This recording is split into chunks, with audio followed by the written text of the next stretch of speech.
And good evening, and welcome to another edition of the Big High School Sports Show on Bull Falls Radio, 98.9 at 1230, online at bullfallsradio.com, mobile devices, and Alexa by searching WXCO, and on the Civic Media app. Apologize. Some technical issues in our studio, so we're a little bit late, but thank you very much for sticking around and joining us. Coming up between now and 8 p.m., we'll be joined by three different guests. Coming up at 6:20, we'll talk to Norbert Durst, WizSports.net girls basketball writer. The playoff brackets were announced this past weekend. The playoffs get underway next week.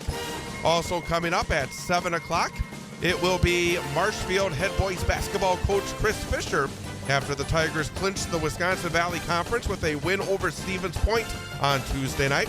And then finally at 7:20, it's our student athlete guest for this week from Lakeland Union High School girls basketball. Junior Christina Wilmette, the 8th leading scorer in the state of Wisconsin. That's all coming up here on Bull Falls Radio, 98.9 and 1230. Once again, joined by Jeff Gress. Better late than never, right? Correct, yeah. Hopefully we didn't worry anybody, but we're here. Happy Valentine's Day. We move on. Fantastic. Well, let's jump in because we're already behind. We have Norbert Durst coming up in about 10 minutes, but let's go right into high school boys basketball to begin with. Wisconsin Valley Conference, as I said, the Marshfield Tigers will be the conference champs. They're 10-0 in league, 20-2 overall. Wausau East now second place at 8-3 in the conference, 16-5 overall. Then Stevens Point at 7-3 in league, 19-3 overall. Wausau West 5-6 in the conference, 13-8 overall. Wisconsin Rapids 3-7 in the conference, along with DC Everest. Rapids 7-14 overall. Everest now 9-13. Merrill 0-10 in the conference, 7-14 overall. And the big game was last night. Marshfield defeated Stevens Point 54-45 to clinch the conference. It was actually 27-21 Spash at halftime, but then the Tigers outscored Stevens Point 33-18 in the second half. Landon Lee 18 points, Brooks Hinson 16, Amon Konopaki at 18 for Stevens Point. But for Marshfield, just consistency. They had a nice non-conference win as well on Saturday when they defeated Eau Claire Memorial 62-41. But it's been a consistent, outstanding season for Marshfield. Yeah, I mean, you got to give them credit. Any coach or program or players, to win a conference title isn't an easy thing, and the consistency that you have to play with, especially when you have a good competitive conference like the Valley where teams are going at each other each and every night. It's not an easy feat. And for Marshfield, to be down at halftime against Spash, kind of, the clinch of that conference rides on finishing out that game. And I've seen that a couple times out of Marshfield. They're just steady. They're consistent. And they don't really ever go away. They wear you down a little bit with strong defense and obviously plenty of offensive firepower. And I think the beauty of a couple guys on those teams like Hinson is, he just kind of lets the game come to him and gets that ball moving around the way it should. So I think that's a big deal in their consistency. Also, Wausau East now 8-3 in the conference, 16-5 overall. A couple of good wins for East. They beat Wisconsin Rapids last Thursday, 76-70. Caden Worth, 21. Charlie Cayley, 19 points, 13 boards. Jesse Napgazik, 16 points in that game. And then last night, for the second time this season, they beat Wausau West. Lumberjacks 62, Warriors 47. Napgazik, 25 points. Charlie Cayley, 19 points, 11 rebounds. Again, for Wausau East, continues to be their best season in more than a decade, and to do it twice against West. I thought Wausau West would come back after the first meeting, and again, the East came out early, had a 16-point lead at halftime, and I know you watched that game, cruised on to the win. Yeah, I mean, they keep coming at you. They put the ball in the basket when they need to. They stick you defensively. They've held true to their style of play with some a balanced attack, consistent guys playing hard, people operating within their roles, and I it's just culminating to what they want to finalize when they jump into the playoffs and take it to some of those teams in the early rounds, and for them, a nice season so far, 16-5, 8-3 overall, holding on to that, currently onto that second place with another meeting with Spash coming up to make it decisive. And, I'm supposed to be doing that. Oh, the coughing? Yeah, Sorry. yeah. Yeah. So Stealing my thunder here. yeah, so but getting back to East Creek versus the coughing is just a steady progression where they're having a nice season with those guys that have played for a long time now, putting forth that experiencing and understanding both sides of the basketball and the importance of that. Great Northern Conference. We'll try to get more deep into this later on, and heck, we may even go late tonight because, doggone it, we got to get everything accomplished here this evening. But Great Northern Conference, Mosinee 9-1 overall, 18-3. I should say 9-1 in the conference, 18-3 overall. Then Medford and Rhinelander still just one game back at 8-2 in the conference. Lakeland 7-4, Antigo 2-8, Northern Pines 2-9, Tomahawk 0-10. And Mosinee again had a couple of hiccups, but they bounced back. They rolled past Lakeland last Friday, putting up 109 points in that game. But then last night, 72-65 non-conference win over Xavier. Mosinee was down by 3 at halftime, outscored Xavier by 10 in the second half. Keegan Jersley, 21, Landon Tomer, 18, Cole Kowalski, 13, Aiden Shaughnessy, 12. So for the Mosinee Indians, that was a significant and a very solid non-conference win. Yeah, playing well. Xavier, when Coach Lindsay was on, talked about how tough of a team they were. The basketball style that they played with would give them some extra edge to diversify their game as they see these non-conference opponents. I think as much as Mosinee has been in control at the top of this conference, still just there's some games there yet that are to be played yet, and it's a one between Medford and Rhinelander just hanging back a game, and Rhinelander and Mosinee have to play each other again. There's some excitement yet left to see can Mosinee finish that out? Can they make it a done deal? And some other teams still have a little hope. So I think Mosinee obviously playing with consistency. They've got a group of guys in there that have played well for them throughout the season, and I know they're hoping for things once that playoff race hits. Merriwood Conference South, Marathon 13-0 in the conference, 20-1 overall. Auburndale 12-1 in the league, 19-2 overall. Edgar 10-3 in conference, 17-4 overall. Stratford at 9-4 in the conference, 16-5 overall. Assumption 6-7 in the conference, 10-11. There we go, 10-11 overall. Newman Catholic 2-11 in conference, 4-17 overall.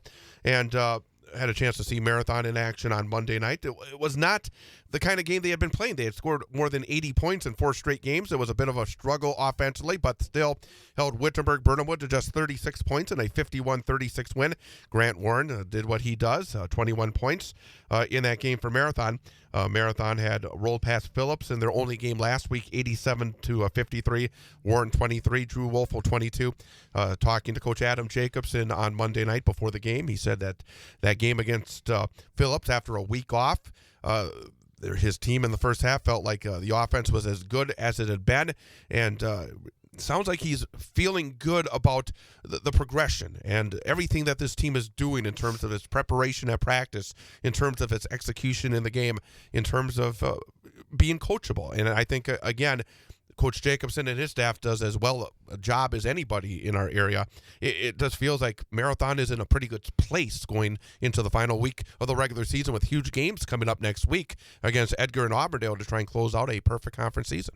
Right, and it's never easy at this point in the Marathon. How many times have we talked about that conference, and there's teams sitting at the top with 3 losses and 4 losses, and so to have a 13-0 mark at this point in the season, you've got to be very happy with that 20-1 mark.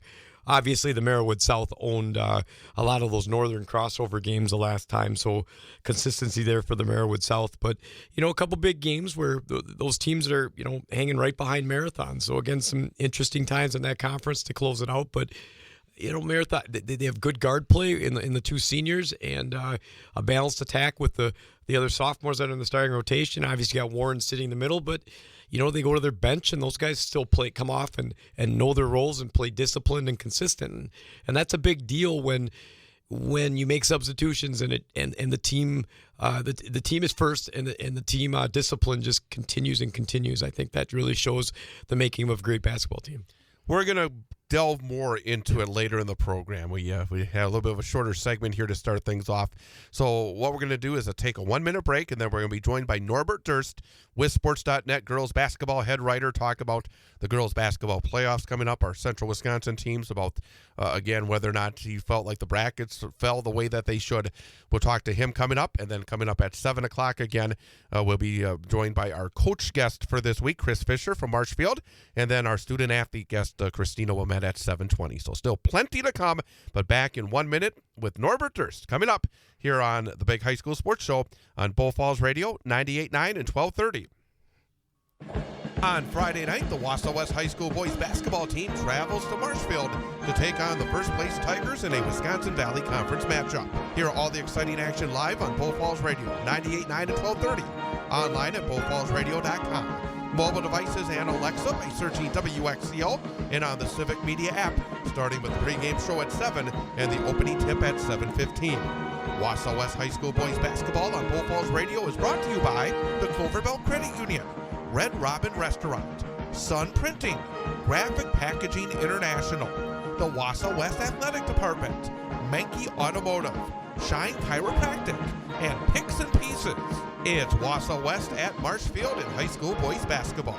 Friday night, starting with the pregame show at 7, opening tip at 7:15. On Bull Falls Radio, 98.9 and 1230, bullfallsradio.com. Mobile devices by searching WXCO and on the Civic Media app.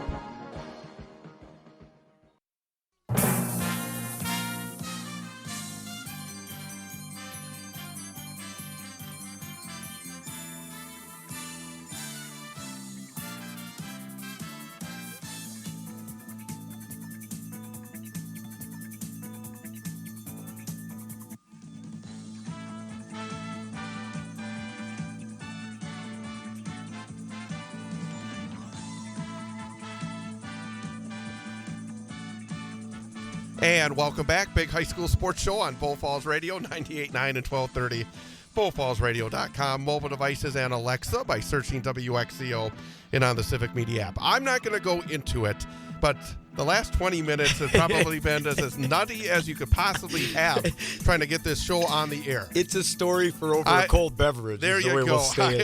But we're going to continue now, and I'm sure somebody that knows a little thing or two about live broadcast after his role on the weekend on Sunday as part of the statewide television network and the bracket reveal show for girls high school basketball from WisSports.net, their lead girls basketball writer, Norbert Durst. And Norbert, again, thank you for coming back on the program.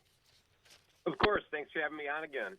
I guess the first thing I'm going to ask you, we're going to talk a little bit about generally girls basketball, and especially I think here in Central Wisconsin, the brackets and everything else.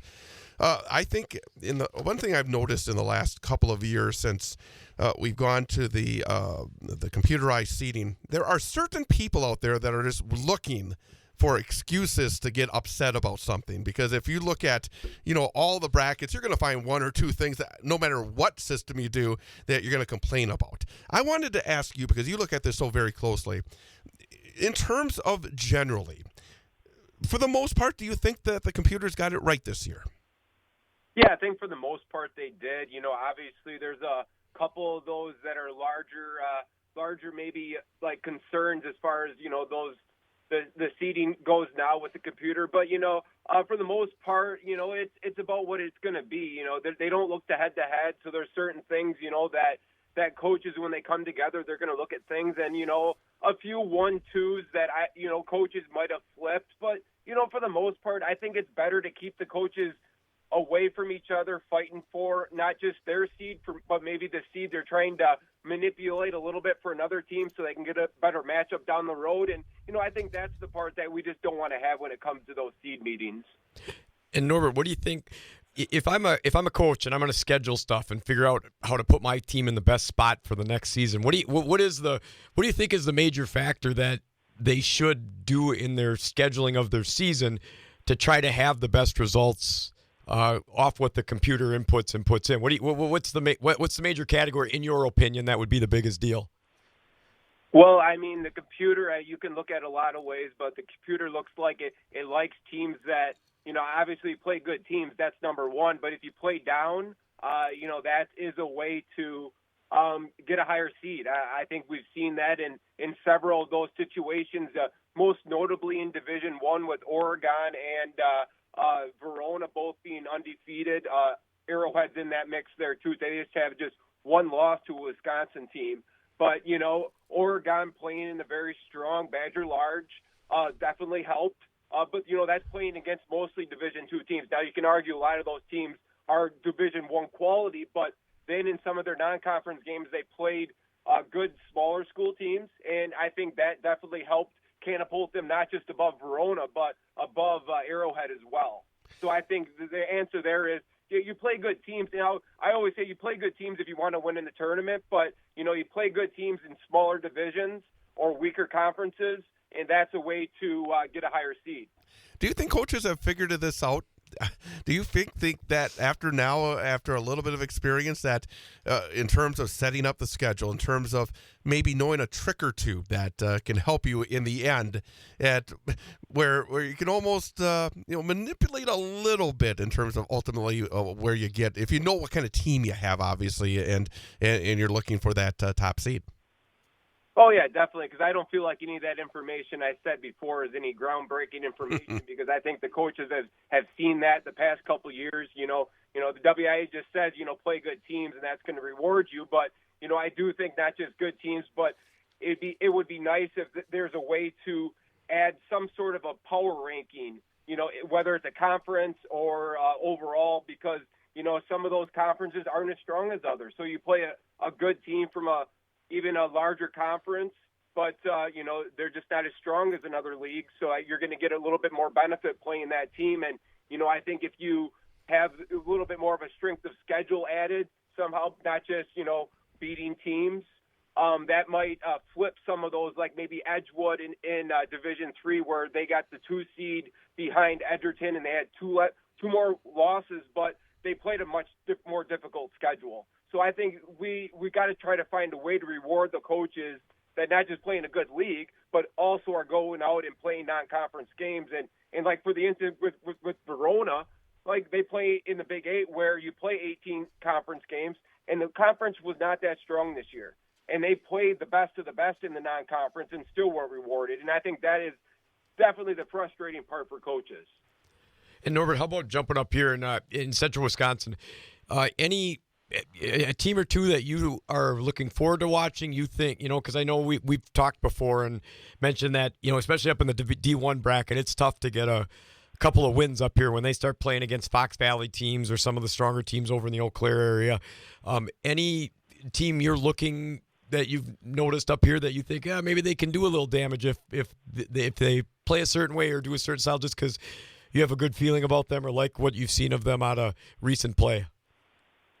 Yeah, like just out of if you're talking Division I here, it's a little bit farther away, but, it's Hudson is playing good basketball. I know, I say, not quite your neck of the woods, but Marshfield, I think we could point to them. They're playing pretty good. They do, when they did play the Big Rivers, they did have some problems at times, but, I think those teams are still good enough to make a little bit of noise in the postseason. Obviously, if you talk about Division II, if Notre Dame wasn't in that sectional one, we could talk about Lakeland having a chance to make a nice run because they went out and played, I thought, some good non-conference games to help them out. But, unfortunately, the GNC isn't really all that strong, definitely top to bottom anyway. But, some of those teams definitely have the ability. And guess what? When you're the underdog, that does help you out a little bit, too, because we haven't really talked a lot about Eau Claire Memorial and Hudson as being teams that can legit beat Hortonville and Neenah, but when it comes down to it, teams still got to make shots and play good defense to win games.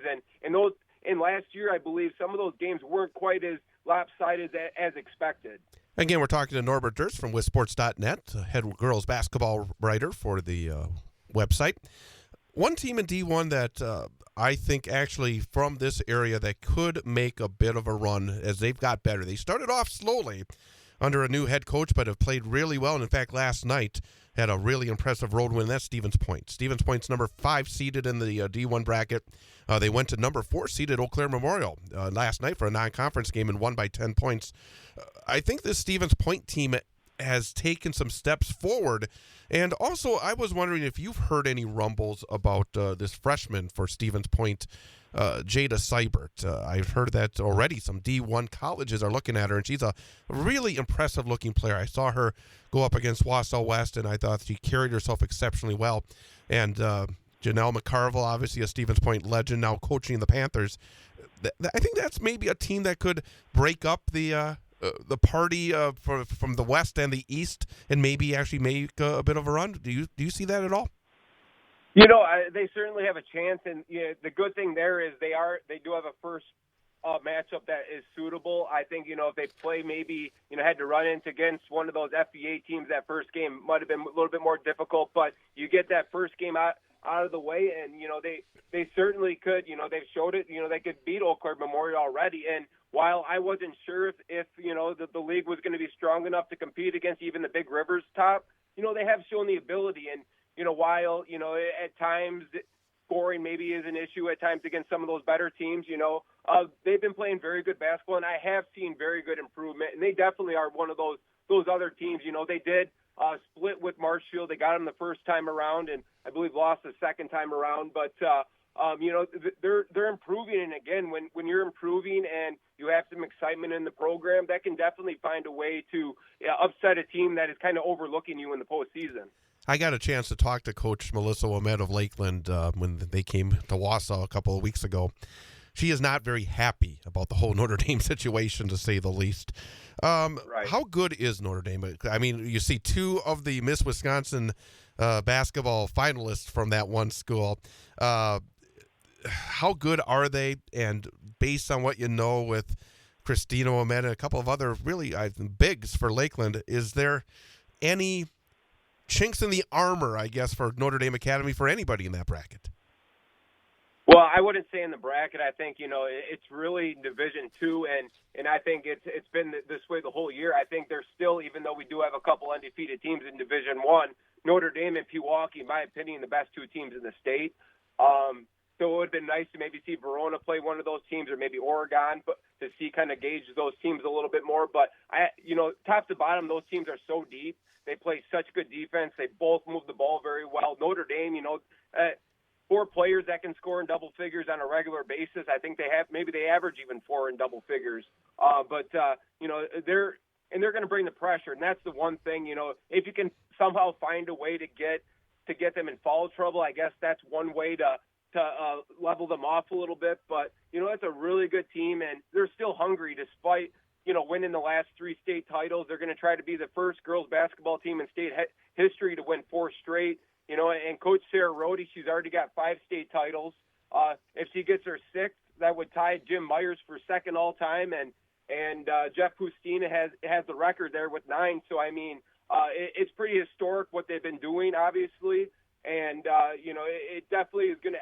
It appears to be a very good finish between them and Pewaukee. I just think they're head and shoulders above not just the Division II field, but many of the Division I teams as well. And as Notre Dame last night defeated Hortonville, I think by three or 4 points it was, and they showed their dominance in that game as well. And Norbert, how about just again looking in our area a little bit? Wittenberg, they have the number 1 seed in their region. They finished second. The only real mark they against them is they play Bondwell. Bondwell's solid for that conference, and they're just far enough out of our area where we kind of get a taste of them. But 21-2 overall, 11-2. One girl's averaging 19, another I think is averaging 21. So they have some balance and a pretty good attack there. Do you think do they have a chance to go anywhere, I guess, or is it going to be tough road with what you know about? I believe they're in Division III, right? So what you know about Division III? Yeah, Division III, the good thing for them is their sectional isn't as strong as it's been in the past. So that definitely helps them out. Obviously playing a lot of Division IV teams isn't going to necessarily get a lot of eye-popping picks as far as, people that kind of look at these brackets a little bit more. But, I think they can definitely come out of the left side or the one side of that. Freedom at times hasn't looked like Freedom of the past. So, in those games, maybe you can kind of just ride on those 2 horses that they got at the top and maybe sneak out a win against Freedom. And on the other side of that, I think Xavier's the favorite there, and I think the favorite to get to state. But, teams that win games usually know how closer in those 2 games against Bonduelle, who I think now have won 20 straight games, I believe it is. Those do matter, and just a little bit more of the openness of that sectional certainly helps in Division III. And then obviously, we cover the Marywood and we hit on those teams, and you got, Assumption has had an outstanding season. They know what it's like to win those state titles and get down there. And you got Phillips, who I watched play live a couple times when they played over here at Newman, and those girls on that team, I thought they really ran the floor, got up and down, and again had some prolific scores on that team.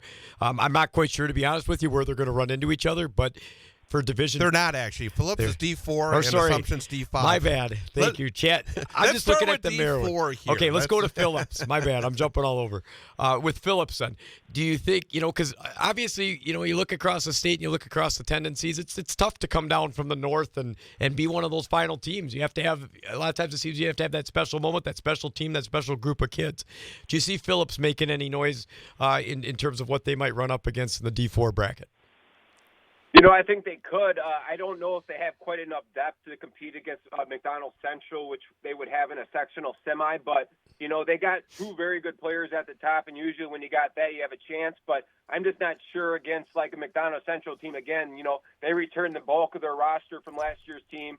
Also have a freshman that's been playing very well for them. So, the path to sectional play is pretty good for them, but that contest against a potential matchup against McDonald Central, who won Division V last year, would be very difficult to get past. What about Assumption? Because the last 2 nights, they lost by, I think, 33 points on Monday to Aquinas, and then they came home and lost to Pacelli by more than 20 last night. They had not lost all season long. What do you make of that? Because obviously at this point of the season, after so much success, not only to lose a couple of games, and obviously against very good teams, that's going to, I think, as much as anything, maybe be a little bit of a mental thing now, because they kind of took it on the chin back-to-back nights. Yeah, and they haven't had one of their starters for the last probably 5 games.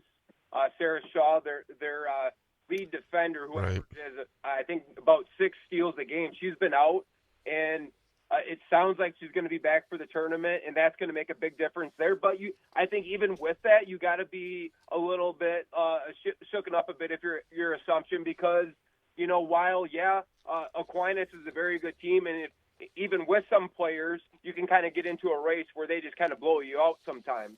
But Pacelli, while they've won I think 20 games themselves, like I don't usually you say the CWC isn't quite, especially the South, isn't as strong as other leagues, and maybe we're saying that this year the CWC is a little bit stronger than expected.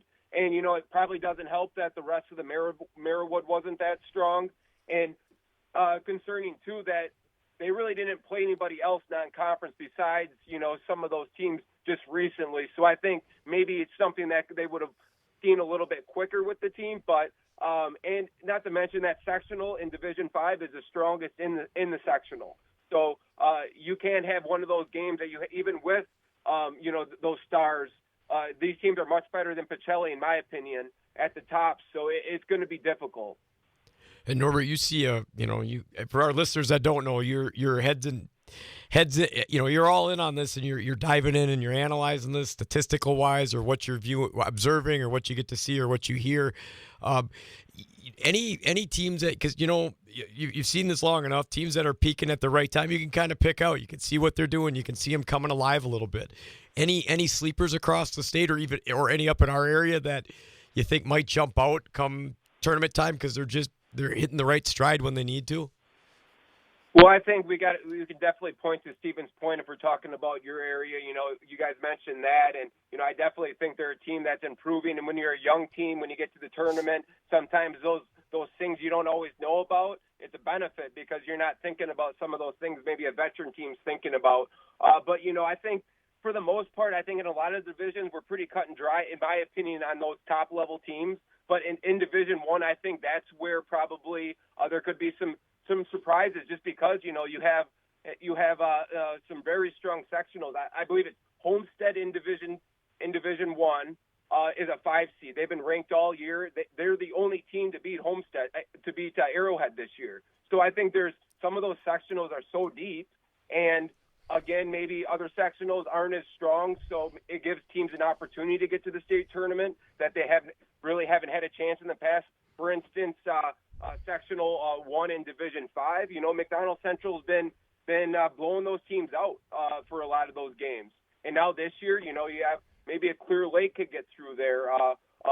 Other Lakeland teams could get through there as well, possibly, and maybe South Shore way up north here. But that really just adds a little bit more excitement instead of having McDonald Central just kind of, people know when you play, not just you're winning games, but you're beating very good teams in upper divisions. It's going to be difficult in the postseason, but I think that kind of opened the door a little bit. And next year, when some of those teams move up again because of the success factor, maybe that'll help things out a little bit to get some of those other teams kind of involved and having a chance to get to the state tournament.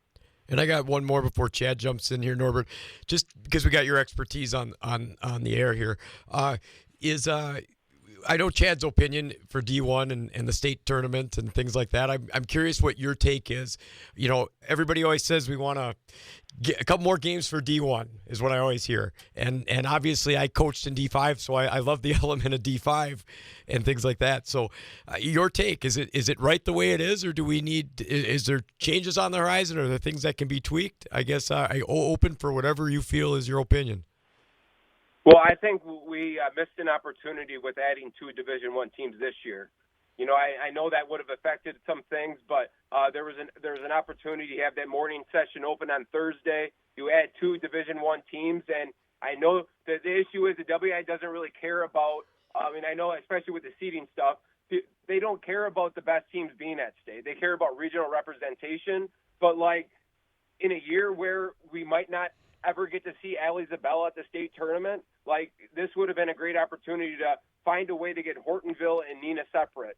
And I know, there's people that are going to argue against all those things, but, anytime you have a high-level player like that, it sure would be nice to see them at the state tournament, or at least a better opportunity. But, when you're playing against a very strong Hortonville team in that sectional with you, it's going to be tough. And I think that would have given us the opportunity maybe to see her at state. And, some of those small changes amongst divisions maybe, pushes the team up to Division I that wasn't before. And sometimes maybe they're blocked in Division II. The same thing with Division III. Usually it's more of those Division II and III schools that are affected more than people think. The Division IV and V, they don't really get affected too much when you're adding divisions so much. You're just kind of separating out some of those larger schools, and it just gives better opportunity to get better product on the court. And, if you not only add more games, but add high-level Division I games, I think, it's something you got to look at. And I certainly hope they look at it again, because I think we're just missing out on that right now. I agree 100% with what you just said. I think we got to see the best players and the best teams and make it a showcase where you get really excited to see that, because, again, why are we seeing sellout crowds to see Iowa play women's basketball? Right. Caitlin Clark is bringing kids in, everybody, and not just the young kids. Everybody's going to watch her. And, if you haven't watched Allie Zabel play, she's a dynamite player, and a lot of people haven't. And, it's unfortunate that we're not putting some of those high-level kids on the biggest stage. I agree. I've seen Allie Zabel 3 different times, and it's always been well worth the time and the effort to be at those games. Norbert Durst, again, appreciate your time.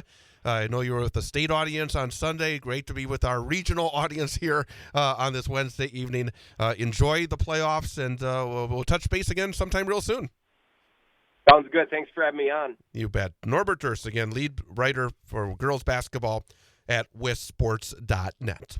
We're going to take a timeout, come back with more. Again, we have 2 more guests still to come at 7:20. Christina Womet, the outstanding junior from Lakeland Union High School, will be our student-athlete guest.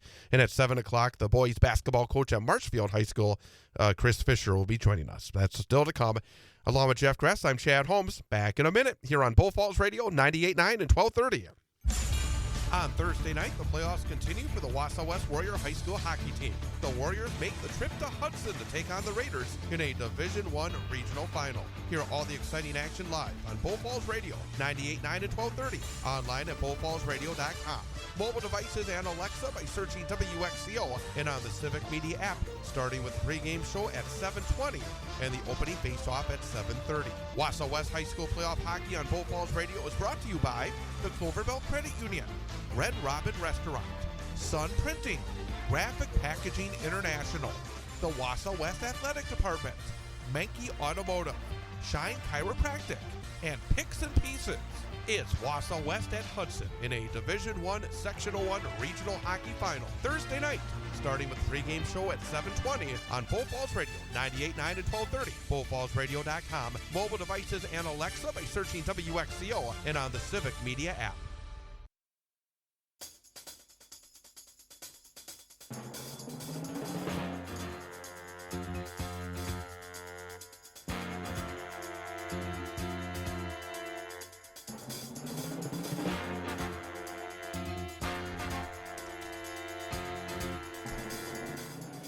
And welcome back. Big High School Sports Show on Bull Falls Radio, 98.9 and 1230. Online at bullfallsradio.com. Mobile devices and Alexa by searching WXCO and on the Civic Media app. With Jeff Gress, I'm Chad Holmes. Thanks again to Norbert Durst for joining us. We're going to ask you real fast before we jump back to the boys because we didn't finish up. You asked that last question of Norbert Durst about the divisions and maybe the thoughts of any changes. Yeah, Mr. D5 guy over there. Well, what are your thoughts? Well, I love the fact that when I was coaching, it went from D4 to D5. That was great because of the conference we were in were mostly higher divisional teams, and that really developed an element of toughness, and we were battle tested from those games. So I thought going to the D5 teams where some of those teams were only in a D5 conference, it made a big difference. It was a nice transition for us at Newman Catholic. I thought if I was a Division I coach, I think you guys are both dead on. Best talent, best teams got to get down there because that's what people want to see on the court. They want to see the best matchups. They want to see these. I think it falls a little short when you don't see that product down out on the court there because they knock each other out early on. And I think it would just be a smaller stuff. You might not climb back up to the 8 teams it once was, but just 6 would say, hey, we're looking at this and we're trying to make it more eventful, not only for the spectators, but for the high school kids because it's their memories and it's their time. That's the big deal that they get to leave whatever legacy or part of them they want to leave out there before graduation. So I'm all for increasing the playing field, especially at the Division I level, because I know there's been so many teams that just never got a chance to get down there that could have been down there and done well. I have this recurring nightmare that we're going to hear rumbles. Well, maybe we should add a 6th division now. I mean, enough. Stop it. Well, here's the deal. If they get up to 12, you and I are taking a two-man team in there. I know. I mean, gee whiz. I mean, again, if it was up to me, there would be 3 divisions with 8 teams going from each division.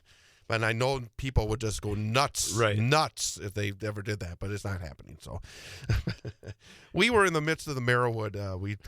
I gave you the standings in the Merriwood South. The Merriwood North has Rib Lake at 9-4 in the conference, 16-5 overall. Prentice 6-7, Phillips 5-8 in conference, Athens 3-10, Abbey 2-11, Shawamigan 1-12. We had a lot of crossovers again, and now as we go the rest of the way, it's back in the conference and some real. It's interesting how for much of the year it feels like there's been so many of these crossover games and non-conference games for the Merriwood South, and we're going to finish up the season with conference games at the end of this week, conference games on Monday, conference games on Thursday, including the top 3 teams going head-to-head next week with conference championships on the line. But when you look at the crossovers last week, it was a clean sweep for the Merriwood South. Auburndale beat Athens 62-32. Edgar beat Shawamigan 58-43. Newman went to Prentice and won in overtime 62-56. Marathon, as I mentioned earlier, beat Phillips 87-53. Stratford over Rib Lake. That was probably the most impressive win of them all, 57-40.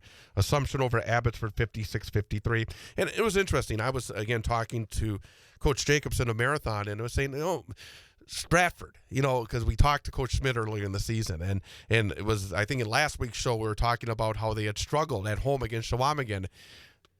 He was saying again, they shoot. And when they're shooting well, they're going to be a very dangerous team, and they're always going to be a well-coached team. And in that game against Rib Lake, winning by 17 in that little gym where Rib Lake has had a good season, Stratford again, they're kind of there. They're kind of, right now fourth in the conference, but there's still one team I think that's going to be interesting to watch next week as they finish up the conference.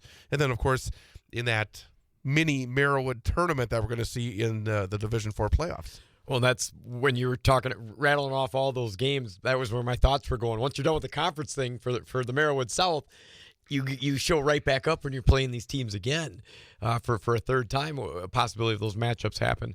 I thought that was one of the more, when I saw that score, I thought that was great for Coach Schmidt and the Stratford Tigers because I've coached in Rib Lake. It is not an easy place to play. And when Rib Lake is tough and winning the conference and doing damage to some of the teams in the South, you got yourself a handful, and to win by 17 up there is a good job. Stratford's interesting because I've seen him play a couple times, and I've seen that when one of the games I watched, they got to the free throw line a lot, and they killed the other team at the free throw line. Another game I watched, couldn't shoot well from the outside. That was the end of it. The other team won that game out. So I think, obviously Coach Schmidt is going to analyze stuff, figure stuff out. They're always going to be well prepared and well coached.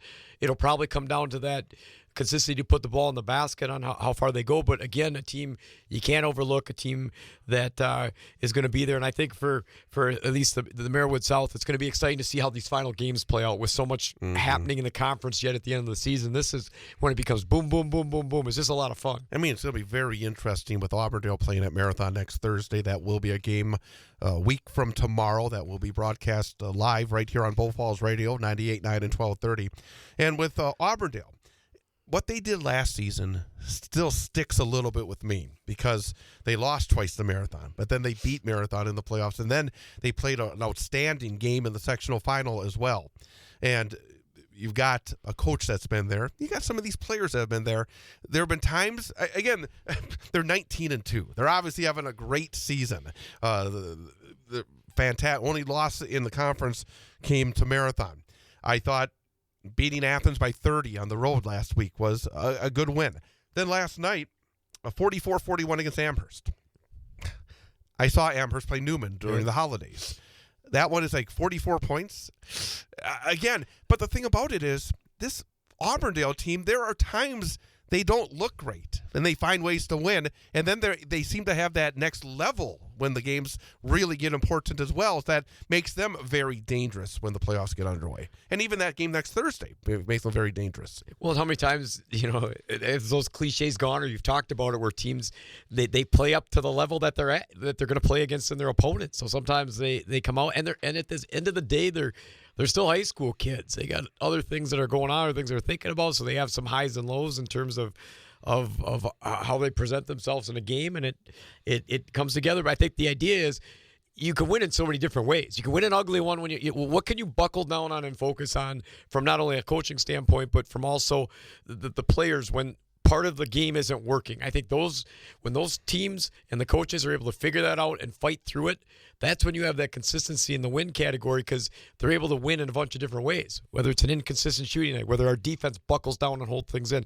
whether we did more in transition than we normally do when we are half-court set up. I mean, it's that adjustment in the game which makes it interesting. And obviously in the Merriwood, you have a lot of coaches that have been around for a long time, and they know each other, and they played against each other. So these last couple of games, I wouldn't overlook. I mean, Edgar also at a 17-4 mark, 10-3 in the conference, is going to go over to Auburndale, and they've got to play Marathon. I mean, in Edgar on Monday. Yeah, they're lingering around, and these are all rivalry games. Yep. This is the beauty of all the conferences that we get to cover, is they're just beating on each other. It makes it interesting, I think, when you really break it down as a spectator and an observer of that sport, what to see. But I think still a lot of excitement, and you got multiple teams. You just can't overlook. That's why coaches say one game at a time, and you got to be ready for when you take the floor the next moment. And the CWC East is interesting. I wanted to touch on it briefly.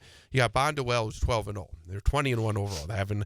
Both their boys and their girls having great years. Yep. And then you got in the conference, Wyowega Fremont 9-3, Whitburn 7-5, Shiocton 6-6, Manawa 5-7, Iola Scandinavia 5-7.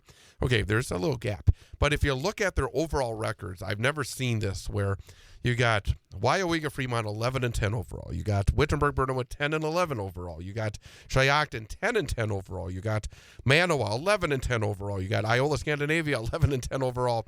There are 5 schools in the middle of that conference. They're all either 11 wins, 11 losses, or 10-10. I mean, it's amazing that's you don't see that kind of balance that often.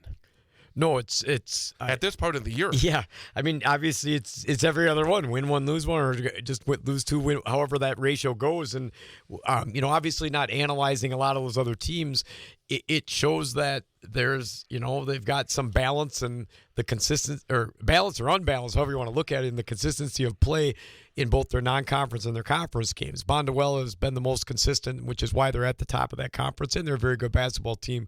Over in that part of the state, for those teams and to hit the 500 mark, it means that there's things that are consistently working for them and things that are always yet to improve on a little bit, which is why you've seen that. But I think your overall point is I haven't seen that where 4 or 5 whole conference 500 right around 500 records is never like that. And obviously, it's got a little disparity in the conference. So it's in those non-conference games that they're playing where they're evening out those records. And one more note here before we take a break and then come back with our 2 guests in the next couple of segments.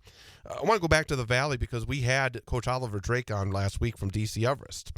And that's a team that's starting to gain momentum. We talked about that last week. They got the big overtime win against Wausau West last Thursday, 61-57, a game. Again, that was I said this to you before the show. I mean, that's kind of loss that really sticks in the craw because West had some opportunities in a couple of different ways to finish off that game, but they didn't, and Everest took advantage to win it. And then on Saturday, we heard about that non-conference game down at the Dells. They went down to just a game to face Wisconsin Dells, who's always a very solid program, and Everest won that one, 58-46. It looks like an Everest team that is starting to gain momentum, really starting to play their best basketball at this point. Well, and that's what Coach Drake, if I remember correctly, talked about a little bit, is that diversification in their game. They can kind of apply themselves to what needs to be the immediate moment. I've seen them play shorthanded at the end of a game in foul trouble, where some guys that are later on in their rotation are kind of holding down the fort, where some of the starters and key players have fouled out. I've seen them not have that happen, and they drive it home in a tough, gritty win.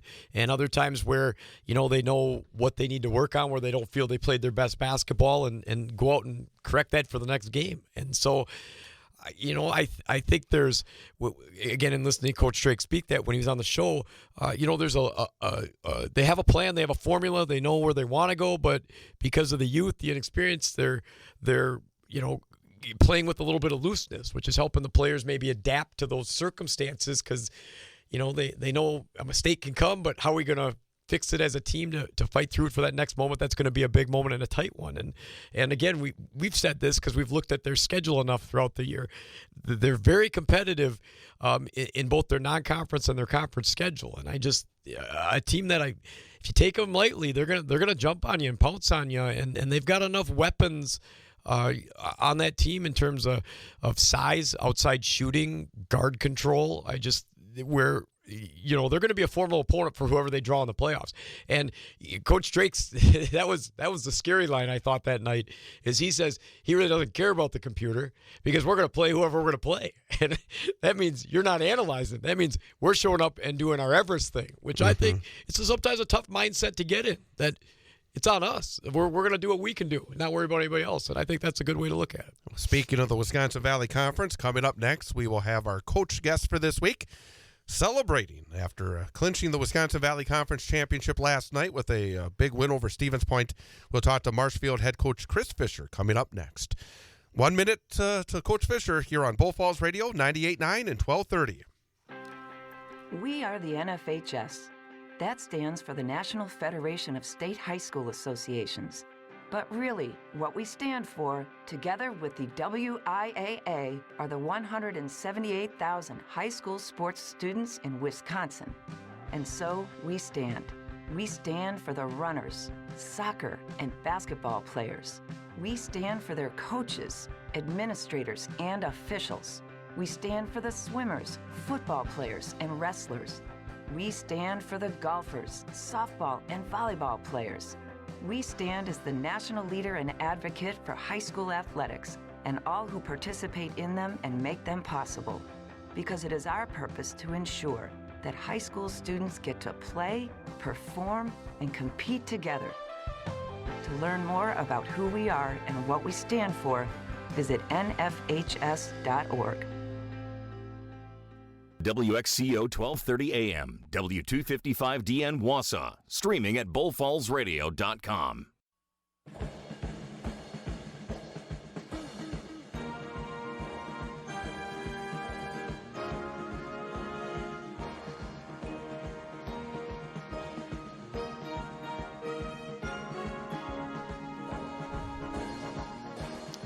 And welcome back. Hour number 2 of the Big High School Sports Show on Bull Falls Radio, 98.9 and 1230.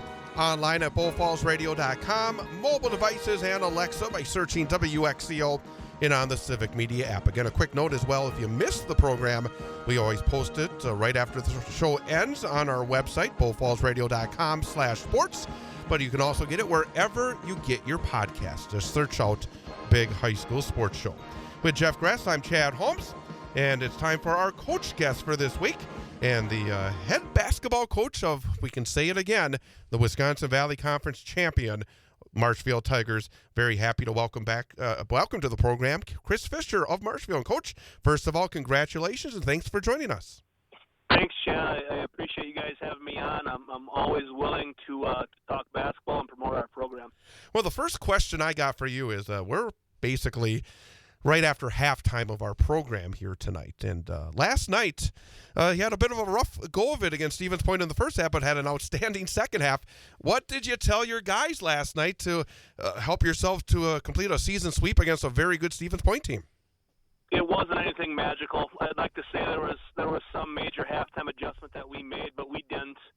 Our guys are battle tested. They've played a lot of basketball, and we've been a part of a lot of different game scenarios. And, Point had us down 12 at one point in the first half, and it kind of looked like it might slip away on us. But we had a big stretch where we knocked down a three, got an immediate turnover, and knocked down another three in about 5 seconds to get us back in the game. So we went into the locker room with a little bit of momentum, and our guys just battled. We defended very, very well in the second half. And then on top of that, we got out in transition just a little bit, and some more shots started to fall for us. Coach, I've seen you guys play a couple times this year in some of your Valley Conference games and in one of the non-conference games over in the Eau Claire area. I guess my question is, because when I watch you guys, this is my opinion when I watch you guys, you have a lot of guys that can hurt you in different ways. At the same time, that extra pass is going to come. You got guys that seem to be poised, whether they score 2 points one night, 20 another night. It's tough to guard you from the inside and out. You play good team defense. In your opinion, what's the best asset of this team? And when opponents see you, I guess in being confident in your team's abilities, what do they got to watch out for? What do you like, and what makes you guys dangerous? I think we're really, really connected as a group. This goes back years to the youth programs and our youth development. We try to emphasize a couple things on offense from as early on as possible. And one of those things is to be able to knock down the open three. And when we run our 5-out motion offense, we want our guys to be threats on the perimeter every time they catch it at 20-plus feet away from the basket. It becomes more of a struggle for us if we've got a guy or two out there that maybe isn't the greatest shooter, because now you're talking issues with open paint for cuts and for attacks and things like that. So we try to spread people out and be threats on the perimeter first and foremost. And then defensively, We preach defense, just solid man-to-man defense, keeping the ball in front, challenging shooters, turning guys that are shooters, maybe into no-touch players where they have difficulty even getting a shot off. We're not satisfied if we've got a good shooter or playing against a good shooter. We don't want them to go 2 for 8. We want them to go 0 for 0 because that means our defense is so tight on them they're not able to get a shot off. So we pride ourselves in good motion offense and solid man-to-man defense.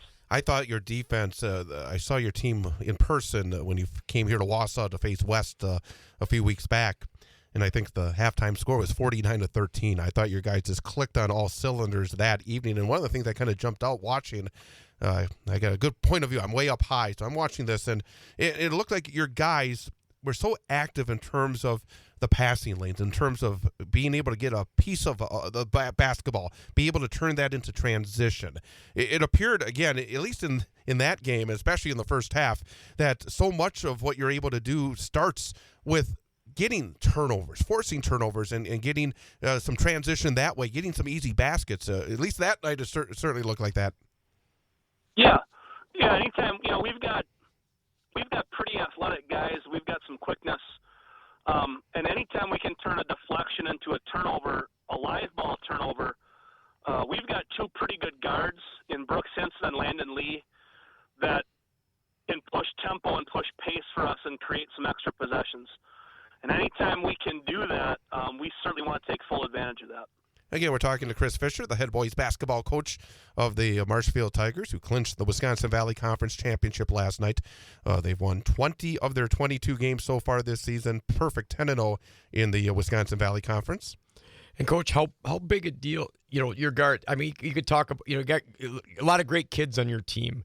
Every time somebody's bringing up Marshfield and I'm talking to them on the side about something, it's hints in this or hints in that. And they talk about, his poise and what he brings. And it doesn't have to be scoring. It's so many other different ways, but, just looking at your guards for starting off before you get into some of the bigs you got, how important are those guys and how valuable? They're obviously extremely valuable to your team, but what's the pleasure you have in getting to coach those guys?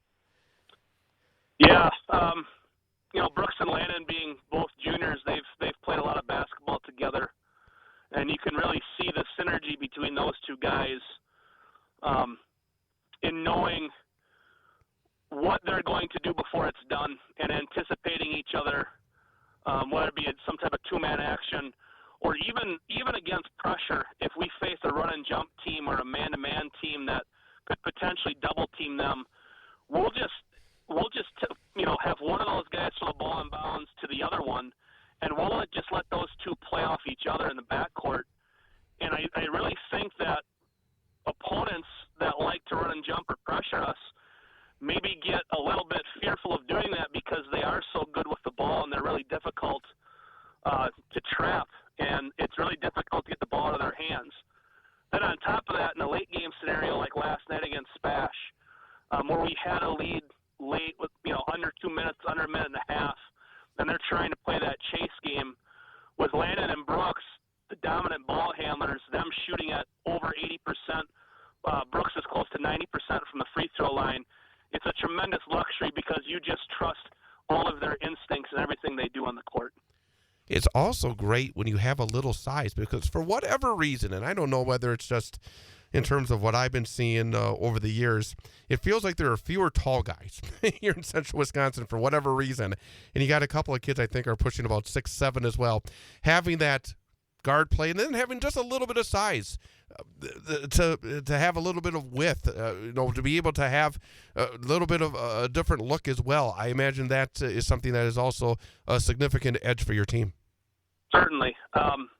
A lot of the guys that play some minutes for us on the taller side, we've got Ethan Connected Jr. at about 6'5", very strong kid, left-handed, works his tail off, runs the floor very well for a post, a really good rim runner for us.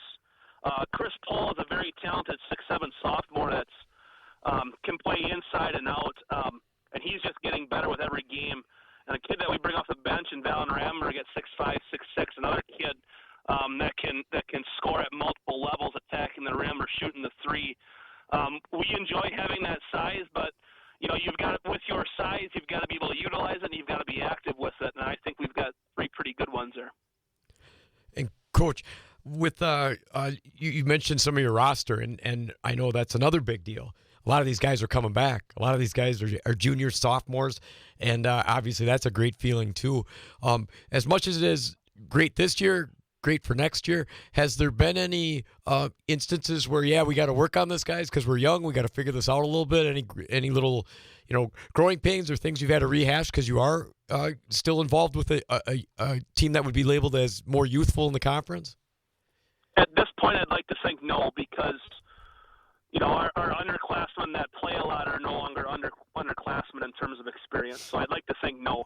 Early on in the season, yes, there were a couple times early where we had some guys in foul trouble because they weren't used to the speed and the physicality of the varsity game. They had to kind of learn on the fly a little bit. So we went through some growing pains there.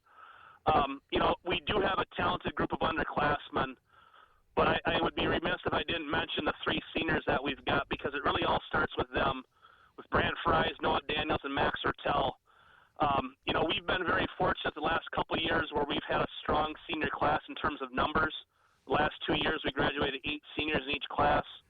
This year it's only 3. Brant Fries is a starter for us and plays his tail off defensively. And Max and Noah, they don't get a whole lot of playing time, but that doesn't diminish the value to our program. Their value extends beyond anything you see in a box score. They're low-maintenance kids. They show up to practice. They're early. They put the time. They put the effort in. They're going up against our starters, and the guys are getting quality minutes. They're making us better simply by their presence, and they're fantastic student athletes. And we're proud to have them a part of our team, and we're also really looking forward to our future, because we've got some really good talent coming back in the next year or 2. And again, Coach, congratulations on the conference championship. As every coach in the state says, and we often give the coaches a hard time about that, they're in the best conference, because it's your conference, and you're going to defend that's the best one to play in, and totally makes sense. I thought the Valley, in terms of, some of the teams jumping up a little bit, some of the teams coming at each other, it's ultra competitive. There's a lot of tough teams in there, and you can't take a night off, and people are going to come at you. And especially when you're up at the top and you got the target on your back, they want to dethrone those teams that are up at the top. A little bit about your journey to take that. What do you think about the conference this year? How was it? How difficult was it? How much fun was it at times? All the good things that you had going through your conference schedule to this point. I think our conference is maybe the most improved conference in the state compared to last year. And all you have to do is look at non-conference records in that regard. There are multiple solid teams. You mentioned Stevens Point. Wausau East is having a fantastic year. I don't know the whole number of wins. They've got 15, 16 wins somewhere in there. Wausau West has got 12 to 13, 14 wins. DC Everest is a lot like us in terms of a lot of underclassmen, but they're going to grind you and they're going to battle you. They've been in a lot of close games, overtime games. Wisconsin Rapids is vastly improved. They've got a team that has multiple shooters that can hurt you in multiple ways. And then Merrill, has shown the ability to put up 80 points on any given night. So just like any conference, each other so well. There's not many surprises. You know each other's personnel, and the coaching's really good. You really have to be on your game, because if you're not at your best, you're going to get beat. Again, talking to Chris Fisher, head boys basketball coach at Marshfield High School, here on the Big High School Sports Show on Bull Falls Radio, 98.9 and 1230. Look, I agree 100% with what you say about the conference and the steps forward, because it felt like maybe the last year or 2, when you get to the postseason, that maybe the Valley is a step or step and a half behind teams to the east and maybe teams to the west. This year, you had the opportunity to go down to Concordia for the Wisconsin basketball yearbook shootout. That's always, I think, a sign of respect in terms of where your program is. As you said, you faced a lot of teams from the Fox Valley. I mean, you started off your year playing a team from the Fox Valley. You played others as well during the course of the campaign. You just in the last week went not once but twice over to Eau Claire.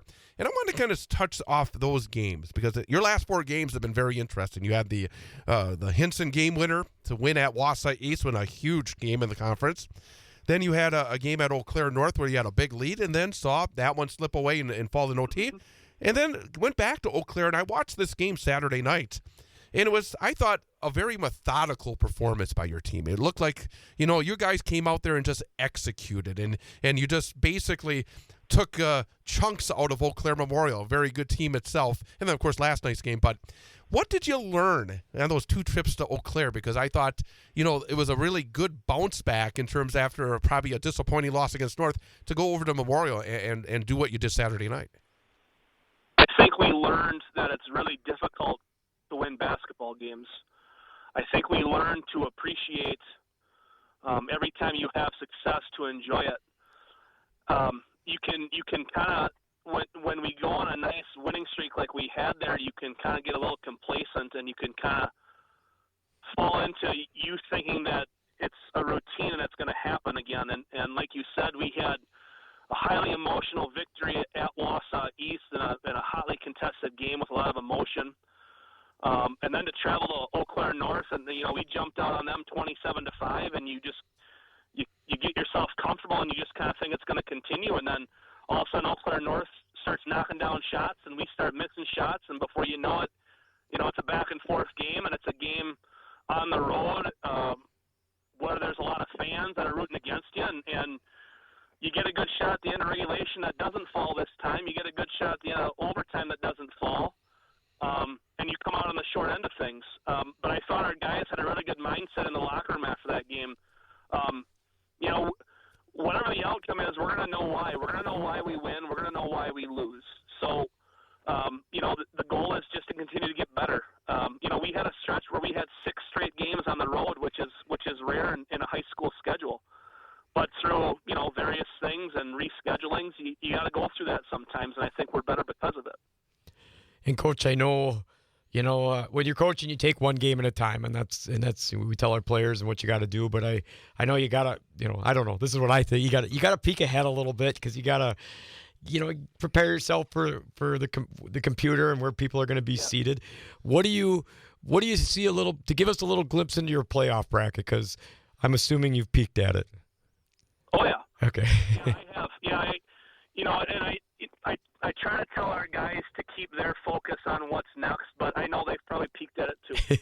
I honestly, legitimately think there's probably 8 to 10 teams that could win our sectional, and nobody would be shocked about it. And all you have to do is look at what happened last year, where the sectional final was the 6th seed against the 8th seed. The number 1 seed went down in the first round last year. We were the 5 seed and got beat last year. The 3 seed got beat in the first round.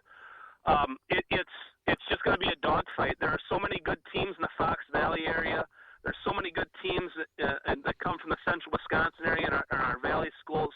And then there's the Big Rivers Conference. Plus there's Superior. And Superior's having a really good year, and they're fighting for a top 4 seed. So when you bring all corners of these, essentially coast to coast or border to border, east to west, and put them in one section, you're going to have a lot of good teams. And you're right, you've got to keep your vision on that one game ahead. Otherwise, you're going to drive yourself crazy. And I guess, finally, with all the success that you've had so far this season, as you do look at again, what's a loaded sectional, and I think it's even more loaded because of what you said about the Valley with teams like yourself and Stevens Point and Wausau West being much better in terms of joining some of these teams from the East and the West.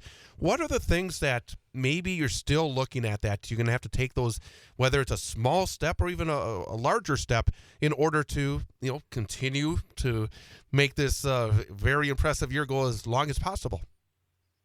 Yeah, we've been okay in the playoffs the last couple of years. Coming off a conference championship.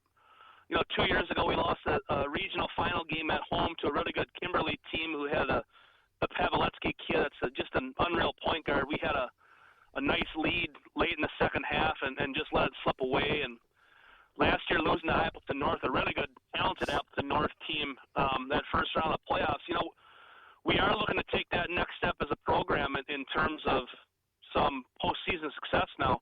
But that's easier said than done. And, you never want to judge an entire season, an entire year's worth of work on what happens in March.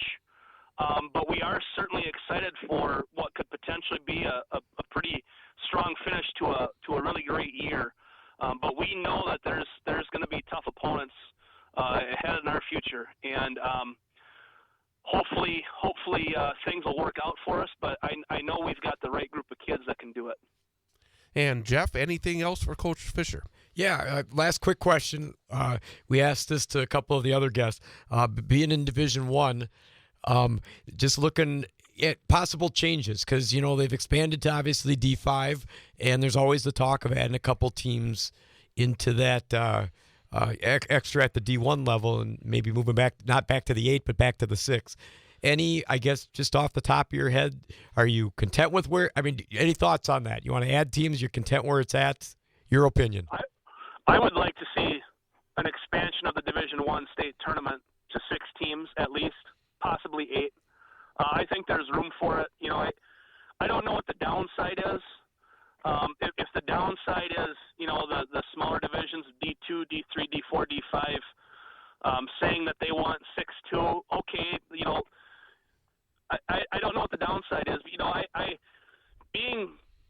being at Marshfield, we've hosted a lot of sectional final games, and I just imagine, there was a couple years ago where we hosted Stevens Point against Oshkosh North in a sectional final. Oshkosh North has got Halliburton, and the Spash teams were loaded. That type of game to me belongs down in the Kohl Center, or it belongs at the state tournament. I just think there's so many talented individuals and talented teams that deserve the showcase of the Kohl Center and the state tournament, that are relegated to sectional semifinals, even sectional final schools. Obviously there's logistics involved where you've got to work out state scheduling and things like that, but I do think there's room for expansion for that state tournament. Coach Chris Fisher of the Wisconsin Valley Conference champion Marshfield Tiger boys basketball team, thank you for joining us. I will thank you personally because I'm coming over there on Friday for your game against Wausau West. Look forward to seeing your team yet again. But, again, really appreciate your time. Best of luck as you get to the postseason. Best of luck on Sunday morning that the computer is kind to you as well. But really do appreciate your time. And I appreciate your time as well. Thanks, guys. Roll Tigers. Coach Fisher of the Marshfield Tigers. We're going to take a break. Our student athlete guest is coming up next. We'll be talking to Christina Wilmette, the outstanding junior from Lakeland Union High School. That's coming up next as we continue here on the Big High School Sports Show on Bull Falls Radio, 98.9 and 1230. On Friday night, the Wausau West High School boys basketball team travels to Marshfield to take on the first-place Tigers in a Wisconsin Valley Conference matchup. Hear all the exciting action live on Bull Falls Radio, 98.9 and 1230. Online at bullfallsradio.com. Mobile devices and Alexa by searching WXCO and on the Civic Media app, starting with the pregame show at 7 and the opening tip at 7:15. Wausau West High School boys basketball on Bull Falls Radio is brought to you by the Cloverbell Credit Union, Red Robin Restaurant, Sun Printing, Graphic Packaging International, the Wausau West Athletic Department, Menke Automotive, Shine Chiropractic, and Picks and Pieces. It's Wausau West at Marshfield in high school boys basketball. Friday night, starting with the pregame show at 7, opening tip at 7:15. On Bull Falls Radio, 98.9 and 1230, bullfallsradio.com. Mobile devices by searching WXCO and on the Civic Media app.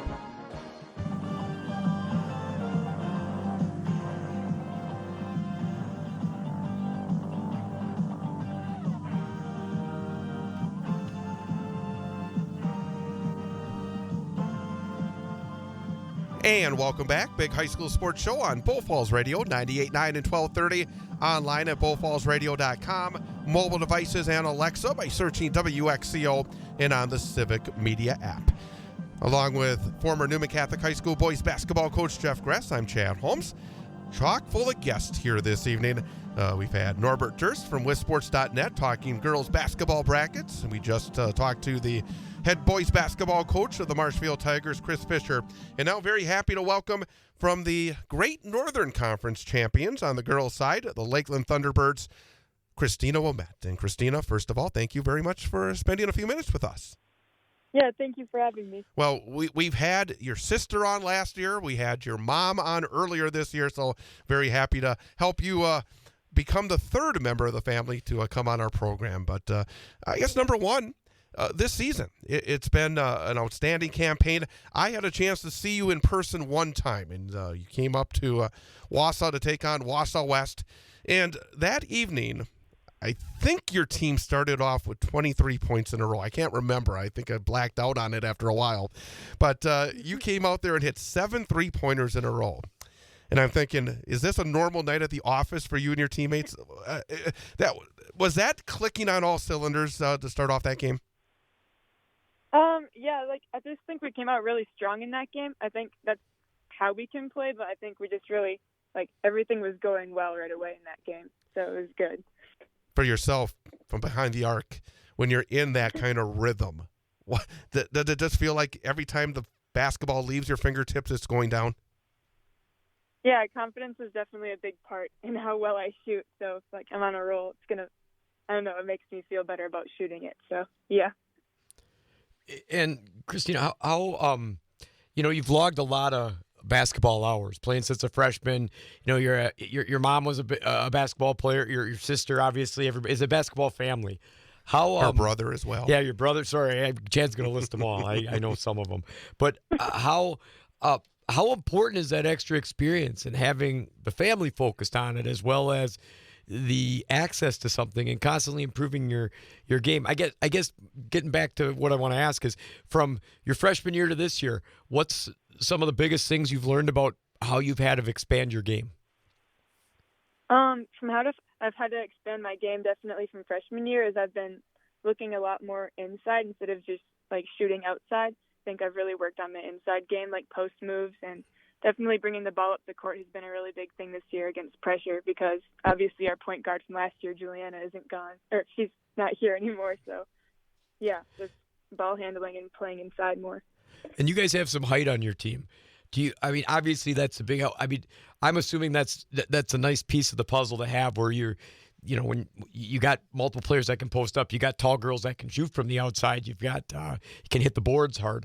How is that? Obviously, with some of the teams you're going to see going forward, I'm assuming that height and how you guys use it is going to become kind of some key play into what you're able to do in the successful playoff run you're looking to have once the regular season ends. Yeah, that's definitely a big role, I think. We've been really lucky to have tall players like that. Like Sailor, she's so strong in there. And Ava's super tall, too, so she's a nice target down the court, and she can hit the outside shot. So just really nice. We've been lucky with that height advantage. How different has this year been? Obviously, you mentioned that Juliana had graduated. She was such a leader on that team, had been such a force for 4 years for Lakeland girls basketball.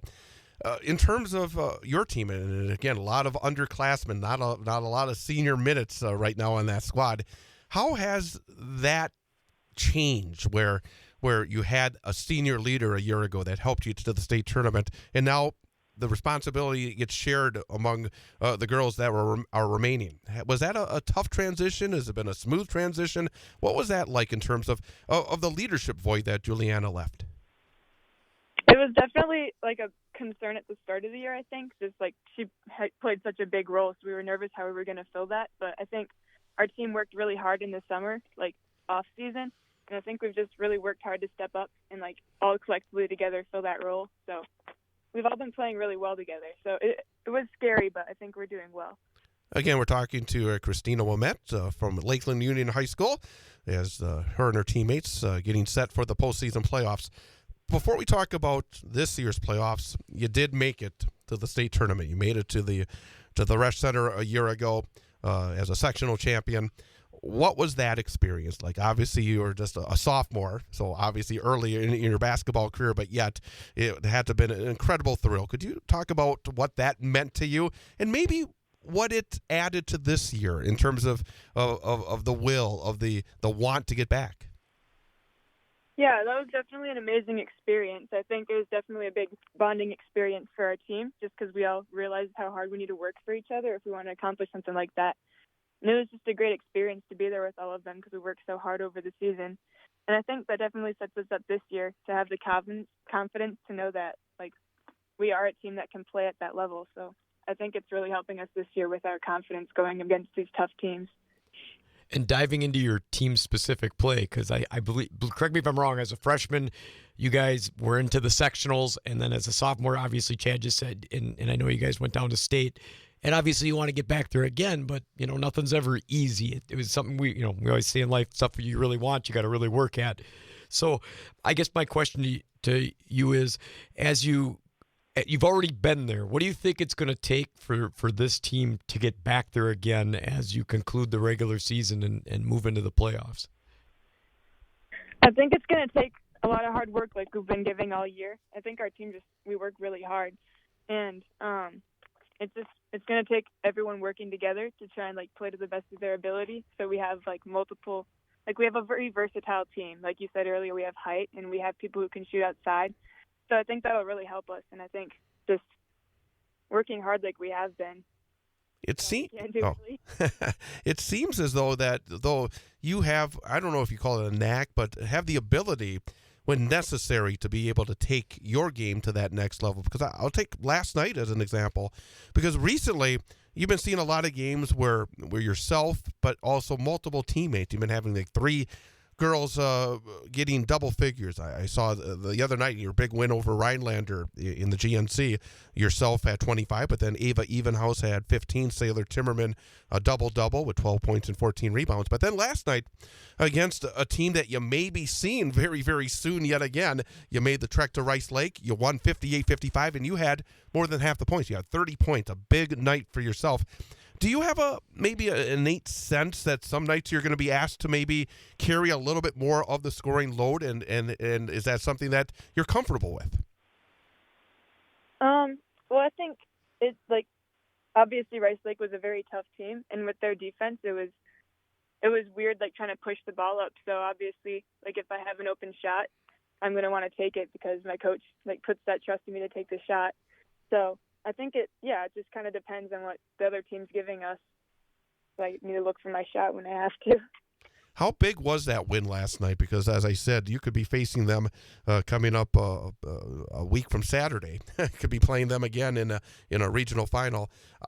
Was that in the back of your mind and your teammates' mind that, hey, you wanted to get that one maybe to send a little bit of a message in case you do face them off again in a week and a half?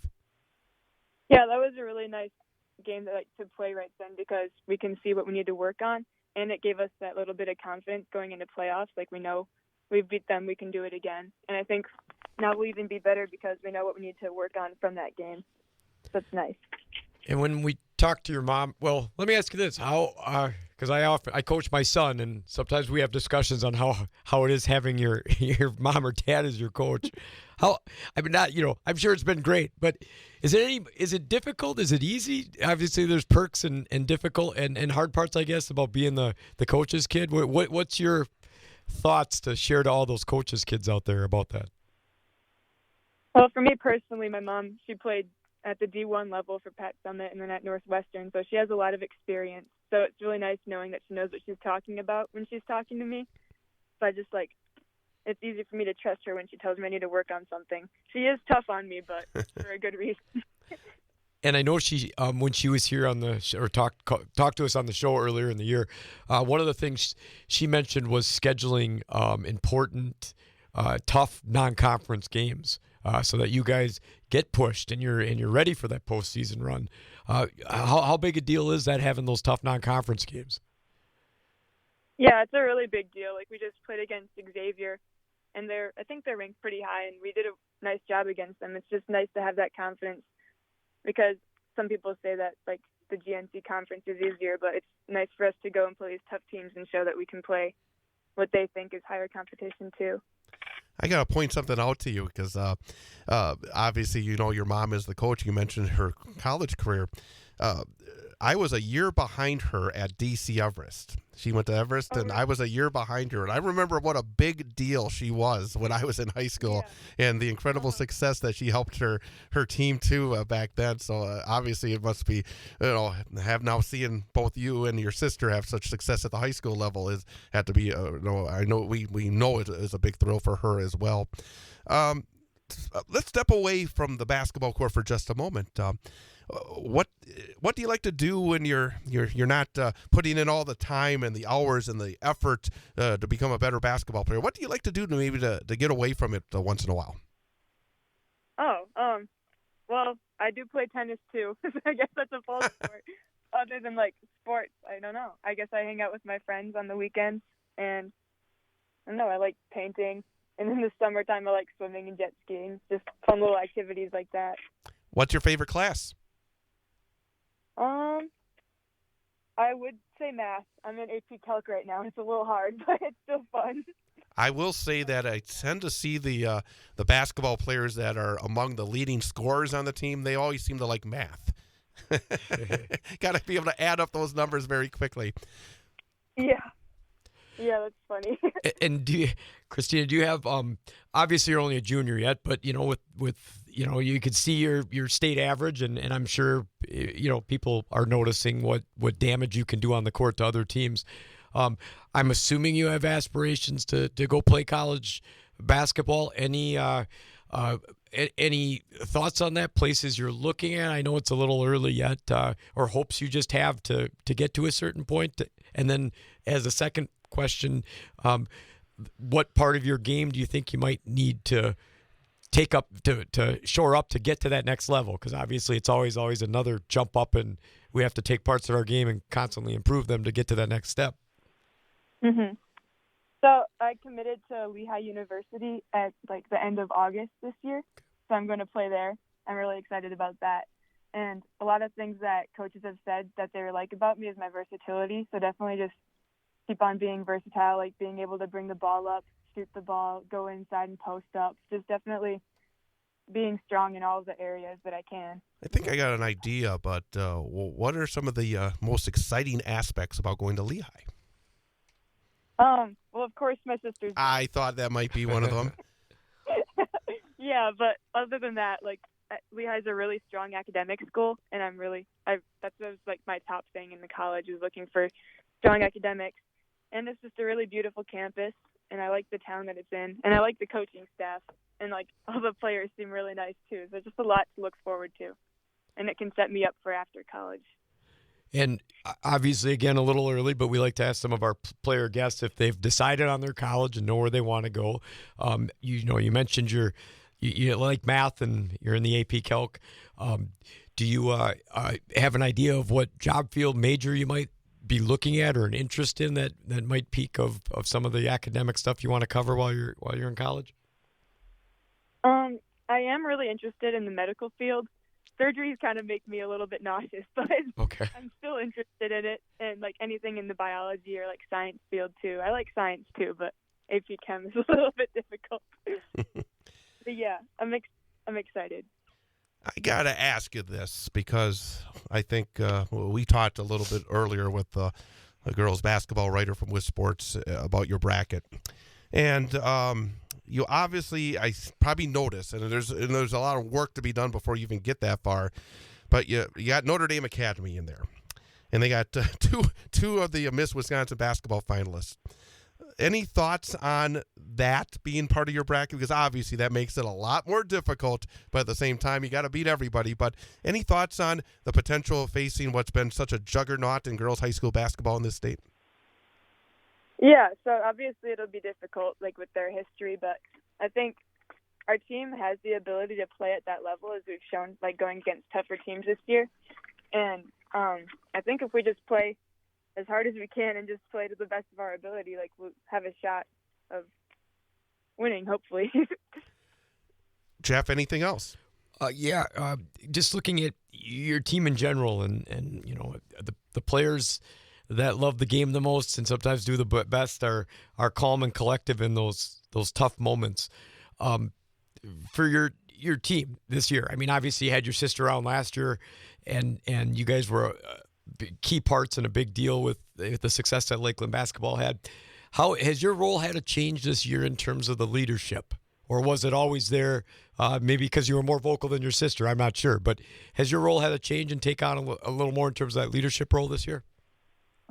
Yeah, definitely. I think Juliana was a really big leader for us last year, and she is a little bit more vocal than I am, I would say. But I think, yeah, definitely filling that leadership role. And our other captain, Alyssa Mead, has filled a big role too. She's been doing a nice job with that.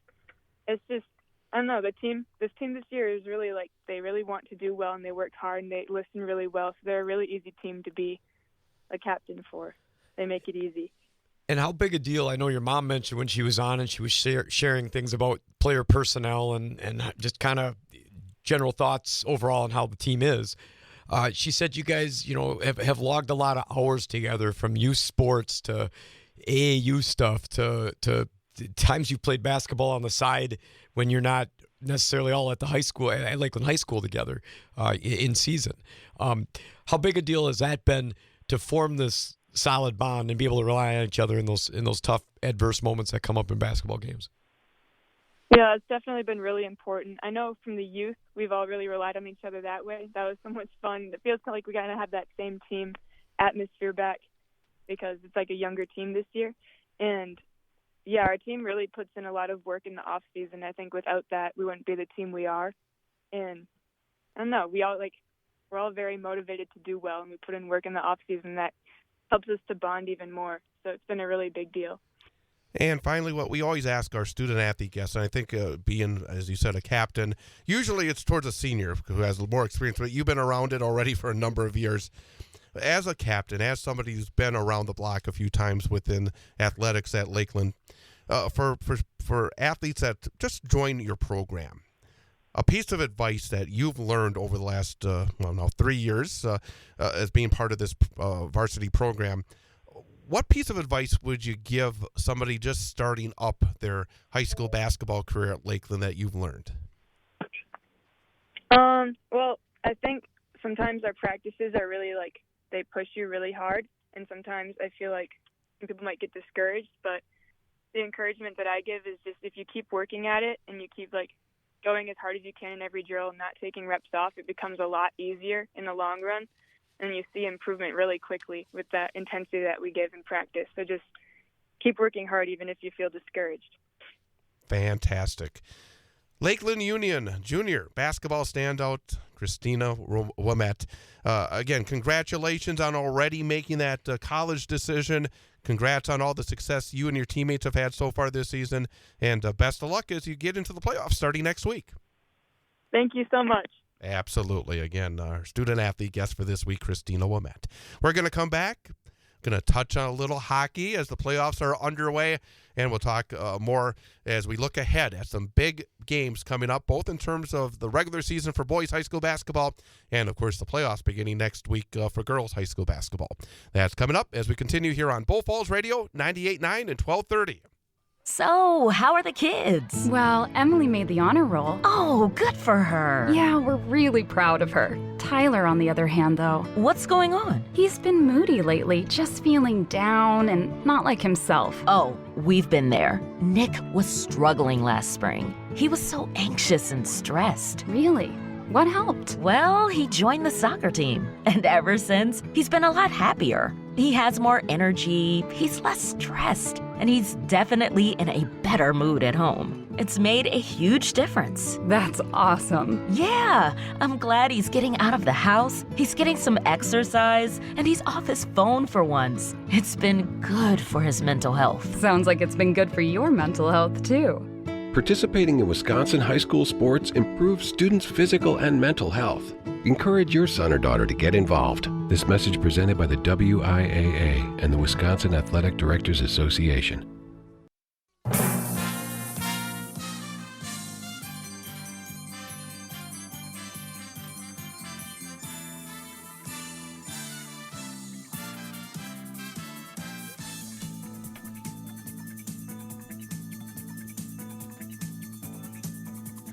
And welcome back. Big High School Sports Show on Bull Falls Radio, 98.9 and 1230, bullfallsradio.com, mobile devices, and Alexa by searching WXCO. and on the Civic Media app. With Jeff Gress, I'm Chad Holmes. Again, some good interviews as we plow through here this evening. But again, for Christina Momet, what a season it's been. She's averaging more than 27 points per game. I last looked, she was 8th in the state in scoring. And, of course, Chris Fisher at Marshfield, another Wisconsin Valley Conference championship. And, of course, Norbert Durst as well. So, again, taking some of the load off us tonight, which is always a good thing. Right. The insights you get from Norbert, seeing all the basketball that he sees, Coach Fisher, talking about the Valley Conference and giving some thoughts and opinions there, and down to what Christina shared about the Lakeland girls basketball program. I think just, again, the best part about the show is letting other players and coaches and personnel that's friends of basketball dive in and give us their opinion and share the great things that are going on with high school sports. Do you know what the second best part of the show is, though? The hockey segment that's coming up, I guarantee it, because you give me a hard time every day. Go ahead, I'll sit back. And listen. I love the hockey, so I gotta talk some hockey here. I'm gonna listen and learn. Go for it. The thing about it is the playoffs are underway last night, and I know that you tuned in a little bit as exciting. The Wausau West hockey team started off their playoff run with an 8-0 win over the East Merrill United Blue Jacks. The first round is obviously terrific, but now we're going to get into some of the heavy lifting. And in fact, last night you had Wausau West winning. Good win for DC Everest. Evergreen's number 9 seed went over to Eau Claire, took on Eau Claire North at Hobbs Ice Arena. The Evergreens came from behind with a pair of third-period goals to win by a score of 3-2. So that's a nice win for Coach Dan Van Slyke and his team. I had Coach Van Slyke on when you were gone a few weeks ago, so I took full advantage of your absence. It's appreciated. And he's been doing well since talking to me, so I think that's always a good thing. But for Everest, they now will travel to number 1 seeded Chippewa Falls tomorrow night. And obviously a tough matchup, but Everest coming off a good win. Good goaltending, which is always a big factor in the postseason playoffs as well. Griffin Bonnell's been just outstanding as a sophomore for DCE. Also, Wausau West now will travel to Hudson Thursday night. It's a work night, but yet I'm going all the way to Hudson tomorrow night. Fortunately, don't have to drive. I'm going on the bus. But West and Hudson, number 6 seed Wausau West, number 3 seed Hudson. Hudson also ranked in the top 6 in the state rankings. These teams met in early January at Marathon Park. Hudson won 2-0, but I think the Warriors feel pretty good about this matchup tomorrow night, and it's a game that you can hear Jeff Gress tomorrow night right here on Bull Falls Radio, 98.9 and 1230. BullFallsRadio.com, mobile devices, and Alexa by searching WXCO and on the Civic Media app. The thing about tomorrow as well, normally we start at 7 o'clock. They're not starting till 7:30, so it's going to be even later. And I have to get back here Friday morning to do my show. So it's going to be a long night, and hopefully it'll be a happy ride home for the Wausau West hockey team. So 7:20 for the pregame, 7:30 for the opening faceoff, West and Hudson. Also tomorrow night, Wisconsin Rapids, the number 7 seed, they defeated Marshfield last night 6-1. They traveled to Stevens Point, the number 2 seed, and that is going to be a war. I mean, it's going to be a battle. It's going to be a very, very intriguing game. Normally 7 versus 2. I think this Rapids team has an opportunity to do something against Stevens Point. Not going to be easy, but these teams know each other. Spash beat them twice during the regular season. So Spash and Wisconsin Rapids tomorrow night as well. So you got 4 Wisconsin Valley Conference teams out of the 8 remaining in sectional number 1 of Division 1. The winners of the Chi High DC Everest game and the Superior Eau Claire Memorial game, Superior number 5 seed, Eau Claire Memorial number 4, will then meet in the sectional semis next Tuesday. The winner of the Hudson Wausau West game will take on the winner of the Stevens Point Wisconsin Rapids game as well next Tuesday in a sectional semifinal. And then the sectional championship game will be played in Hudson a week from Saturday. Division 2 does not get underway until tomorrow night. Mosinee, who made it all the way to the state tournament out of this section a year ago, they are a number 3 seed this year. They will host number 6 seed Northern Pines tomorrow night. Winner moves on to play in the sectional semis next Tuesday against either number 2 seeded Lakeland or number 7 seeded Pacelli. Also in that bracket, number 1 seed Tomahawk, having themselves a terrific season. They take on number 8 seeded Rhinelander tomorrow. The winner will meet either number 5 Antigo or number 4 Wapaka coming up on Tuesday of next week. And the girls' hockey playoffs get underway tomorrow night as well. But the Central Wisconsin Storm get a bye into the sectionals. Central Wisconsin, the number 2 seed. They will wait for the winner of the game between number 3 seeded Hayward and number 6 seeded Medford. Hayward, the big favorite tomorrow night. And if Hayward wins, it would be a rematch of a sectional semifinal from a year ago when Hayward came and upset the Storm on Central Wisconsin's home ice. The Storm will host Hayward or Medford next Tuesday night at Marathon Park. And that's interesting because normally the Storm have played their playoff games at Greenheck, but Coach Jana Wimmer has decided that she wants to play at Marathon Park. So a smaller ice sheet and feels like it's a better fit for her team. Superior, the number 1 ranked team in the state, number 1 seed in the bracket.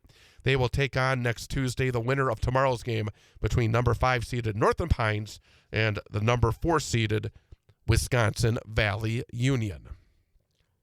So that is a look at the hockey brackets. Anything you want to add, Jeff? Well, it's a question for you because that's about where my knowledge can stand on this. So you saw West and Hudson play the first time in a tighter one. What do you think, and on their home ice, what do you think is going to have to happen when you roll up there with them for them to come out with the W on tomorrow night? 2 things. Wausau West has to stay out of the penalty box. Even last night, they took too many penalties, and often they've been taking some major penalties, and they got to stop doing that. They have to make sure they stay out of the box. The special teams have been a negative for Wausau West this season. They do think that they've found an answer or two on their power play. They did score a power play goal last night, but they got to stay out of the box. They cannot afford to be killing off penalties against a good team. It's expected to be a low-scoring game because Hudson's played a lot of low-scoring games. They had a low-scoring game, and you have to get shots on net. You cannot be on your heels the entire game. They have to be able to put some pressure on the Hudson's goaltender, the Hudson zone, and also the Warriors will need a good performance from their freshman goaltender, Julian Scalcucci, who's been very good between the pipes so far when he's had the opportunity. He's had another solid game last night as well. So, again, stay out of the box.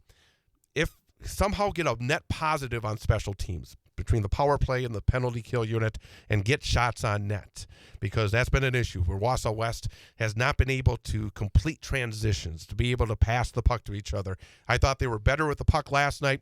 They have to be able to share the puck, put their teammates in position, put rubber on net, and then charge for rebounds. Have to make sure that you play tough hockey, because against Hudson, a team like that, they have been the perennial winners of this bracket. They have been by far the most successful team in this area of this bracket, Sectional 1, in recent years. They were the sectional champs again last year. So, again, it's one of those situations where you got to do all the little things right and don't give up an early goal. Don't fall behind early. I think that happened in the first meeting. They gave up a very quick goal in the first minute of the game, stayed 1-0 for a long time, ended up 2-0.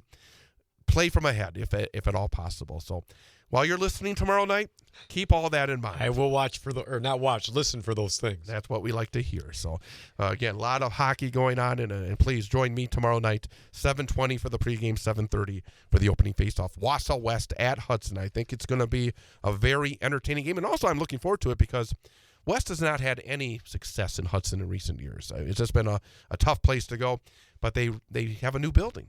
They had this complex, and they had 2 rinks, and they renovated the second rink.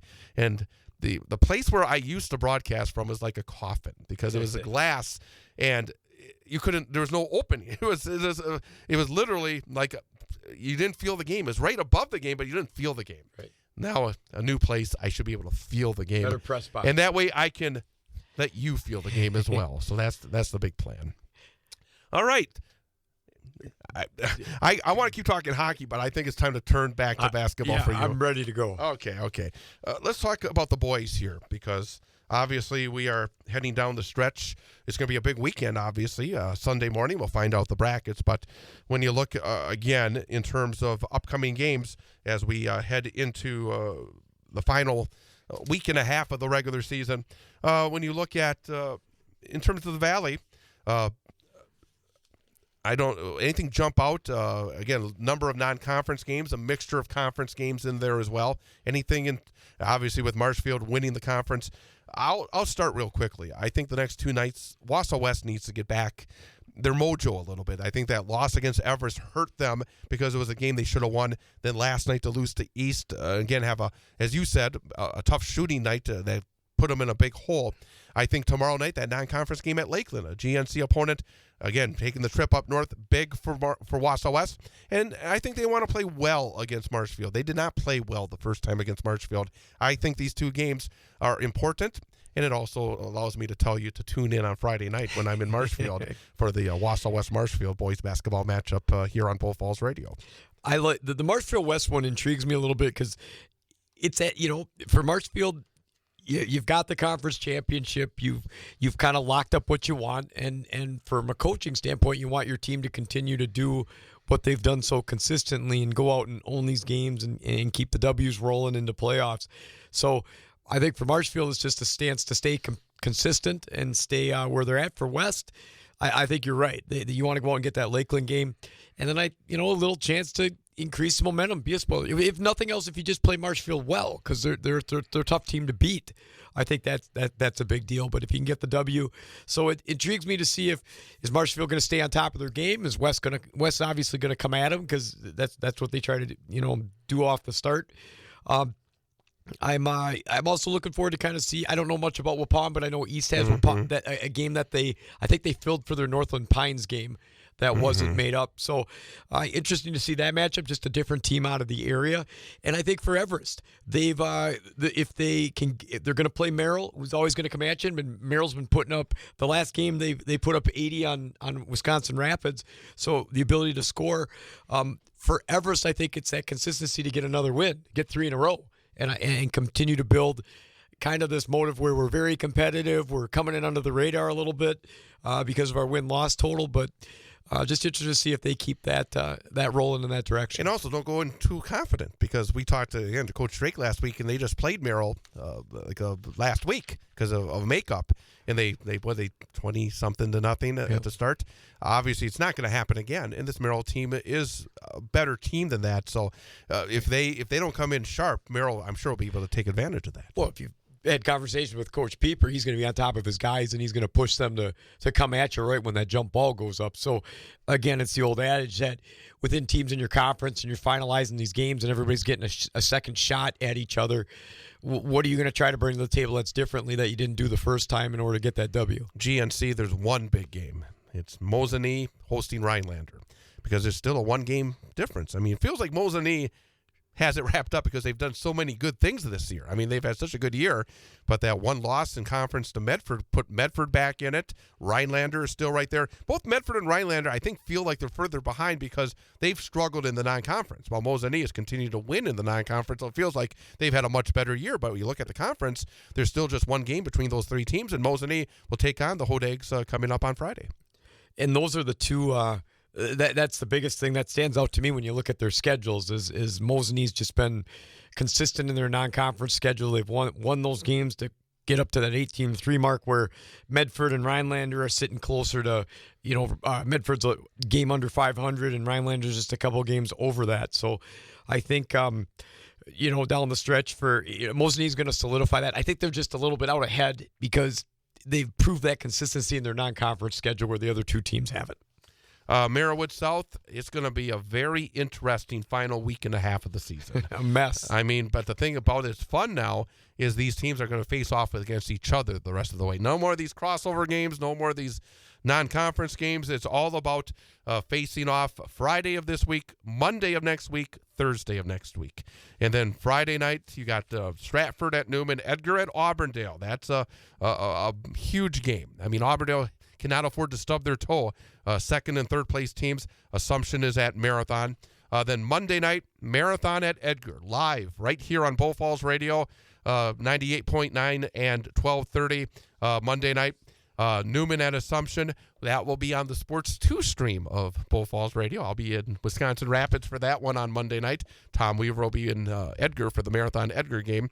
And then Stratford at Auburndale, another one. I mean, you got Auburndale's, the advantage Auburndale has in these couple of games in the next week, they're playing at home. Right. But they have to make sure they take care of business to set up that return matchup at Marathon a week from tomorrow. Well, all our excitement and our giddiness of what could come down this conference could be done on Friday night if Edgar wins that game. I mean, then Auburndale's out, Marathon owns it, and it makes that separation and takes apart what's left in terms of who can win that conference. Unless Edgar beats both Marathon and Auburndale. Right. I mean, true. Very true. So it'll be a fun one. This is what it is like with life at the top of the Merriwood. We see this every year. Again, you got team Marathon's 20 wins, Auburndale's 19, Edgar's at 17, Stratford's at 16. So just a ton of wins with these teams and the double-digit numbers that they've put forth so far within their scheduling. So, anyways, a lot of good things to see at the top of that conference and schedules to play out. Also, in terms of, let's go to the girls. Yeah. We're running out of time. I think, we're going late anyways because we started late, so we got some time to finish things off. The girls have, some games here to wrap up the regular season. Let me pull out my girls' upcoming games. Still have a battle in the Wisconsin Valley Conference for the championship. You got tomorrow night, Marshfield will try to finish off their conference season against Wausau West, and then Stevens Point needs a win against Wisconsin Rapids. And then you look ahead to the regionals on Tuesday. Wausau West and Stevens Point. Again, it's always interesting when these conference foes get together to start off the playoffs. Wisconsin Rapids, I don't envy the Red Raiders going to see Allie Zabel and the Neenah Rockets. And Marshfield home against Holman. So, again, it's interesting that these teams like Marshfield and Stevens Point, because of this bracket, and it's such a good bracket, no buys. I mean, they have to go right at it on Tuesday night. Well, and going down how the schedules were and the big win, for Marshfield, that big win over Spash last Friday. These teams Marshfield and Spash are up at the top. They're gonna. I don't see any hiccups coming unless there's an upset. We don't know that's going to happen, which I don't think there will be. They're going to tie out for that conference championship, and then you have the difficulty of some good seasons. But for Marshfield at 7 versus Holman, you've got Wisconsin Rapids has done okay in some of their conference games, but they're going to jump and run in a truckload in Neenah. I mean, and even for Neenah, how good this bracket is. They have one of the state's top players, and they're a number 3. I mean, it just shows how good this bracket is. So I don't think anything big coming. It'll be, interesting to see with Spash and West. I always, as much as sometimes as a coach, you're like, I'm playing a team a third time. Sometimes there's some excitement in the air to see what wrinkle you can throw in it and what type of moves you can do to help your players outsmart the other team in that third time that you see them. So I think there's some life and some fun to that aspect of the game as well when you face a team in the playoffs. Merriwood South, let's go to, because GNC, I mean, I don't see any games that are going to cause any issues, and these GNC teams basically do in Division II have buys, so they won't play their first playoff game until we meet again next Wednesday, right? So we'll talk about that next week. But the Merriwood South, Assumption coming out these 2 losses. I mentioned the fact they lost by 33 over in La Crosse against Aquinas Monday. And then Pacelli in Rapids really kind of ran them off the court last night. They go to Stratford coming up on Thursday. And also another interesting game is Edgar at Newman, because Newman goes to Edgar then on Tuesday in the playoffs. And that's always, and I'm sure, have you ever been in those situations where you end the regular season against a team and then face off against that team to start the playoffs? Yeah, I can try. Off the top of my head, I can't. I remember moments of that. I'm not sure if we were exactly in that situation or if my moments come from seeing other teams do it. But I gotta imagine. The older you get, the more moments you have. Yeah, the memory's not as good. But what I can imagine, the sense is, obviously, if you won the last one, there's an element of confidence that you're doing some of the right things because you got it. But on the flip side, you're going to turn around and be like, well, we've got to execute this again. You got to do that. What are they going to throw at us? So I think it's a tough situation to be in, to face that team, whether you controlled that first game or you didn't play well and you lost it.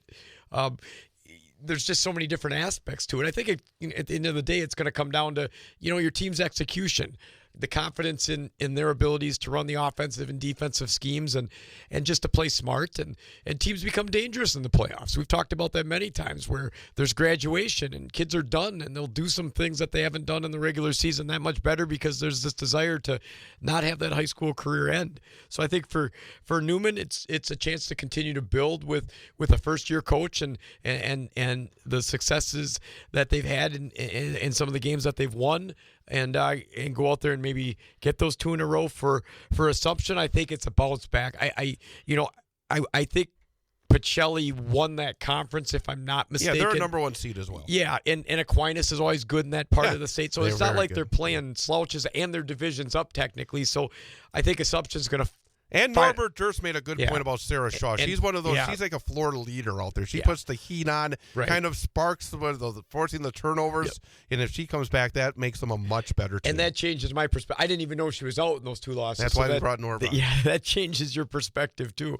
So I think they're going to take Stratford over at Stratford on Thursday, and then you're going to see them back in probably their old form, jumping teams, pressing, scoring pretty quickly as the playoffs hit. I mean, they know, they've been there. So once you've been there, you know how this works. You know what you got to get done. We didn't really go over the recent results in girls basketball. One game I wanted to mention involved Wittenberg-Burnhamwood, because good question of Norb. I thought what they did against Amherst was very impressive, because Amherst is still a team that's an upper-tier team in that conference. They went to Amherst and led 42-6 at halftime. It looks like this Whitburn team in recent weeks has really taken another step. They won 69-26 at Amherst last Friday. They had another win last night, 75-42 over Wabena Leona. They do have a game against Wyawega Fremont coming up tomorrow. I'm starting to think that this team has that potential. And it was interesting to hear Norbert Durst also talk about the fact that because often they do get into a difficult position in some of these brackets, but that maybe this bracket is one that is open for a team like Wittenberg this year. Yeah, Norbert made it sound like it's a little more user-friendly, so to speak, that it's not as strong with teams coming in from different areas, and it's a little more evenly balanced, which, from what we've seen, again, Wittenberg's only hiccups have been Bondwell, who's a very good basketball team in that conference and in that area. So for them to, be showing off some impressive wins in terms of the margin of the score the second time around, where they're going out and handling it means things are going in the direction they want it to go to, the consistency they want to play at. And I still think some of these teams, one of the things you talked about, the element of the big man disappearing more and more. One of the things that I think is trending is you're just a lot of times out of 2 players seeing some more points being scored. And I don't know if that's due because a couple extra minute in the halves once we switch from quarters to halves or whatnot. But a lot of our teams that we cover have guys up around 20 point, guys or girls, 2 20-point scores. I think that makes you dangerous. And then there's a third option sometimes in double digits, or fourth option. I mean, so I think for Wittenberg, they have that solid play, and they've shown consistency. So a team to look forward to watch in Division III. And I guess to wrap things up, when you see the boys brackets on Sunday, is there anything you as a former coach are going to be looking at? Is there because that's obviously different now, because you didn't deal with the computers, you were in the room. Are you looking at anything this Sunday when the brackets come out? Well, I want to after a couple of the games here this week in the South, see where some of those Merrillwood teams stack up in terms of who's going to get who, because they're going to be after each other, and see kind of what the pathway will be when they roll into each other. At the Division II level, to see where, for our area, to see where East and Mosinee end up. Obviously, they're on different sides of the bracket, which is kind of cool because we want to see as many of the area teams do well as we possibly can. So the less they see each other early on, the more we get to talk about them and share their moments. And then keeps our guest list open as well. Yeah. Well, I mean, I'd rather see them knock off teams out of the area, than each other, because that's usually the tough part of the playoffs.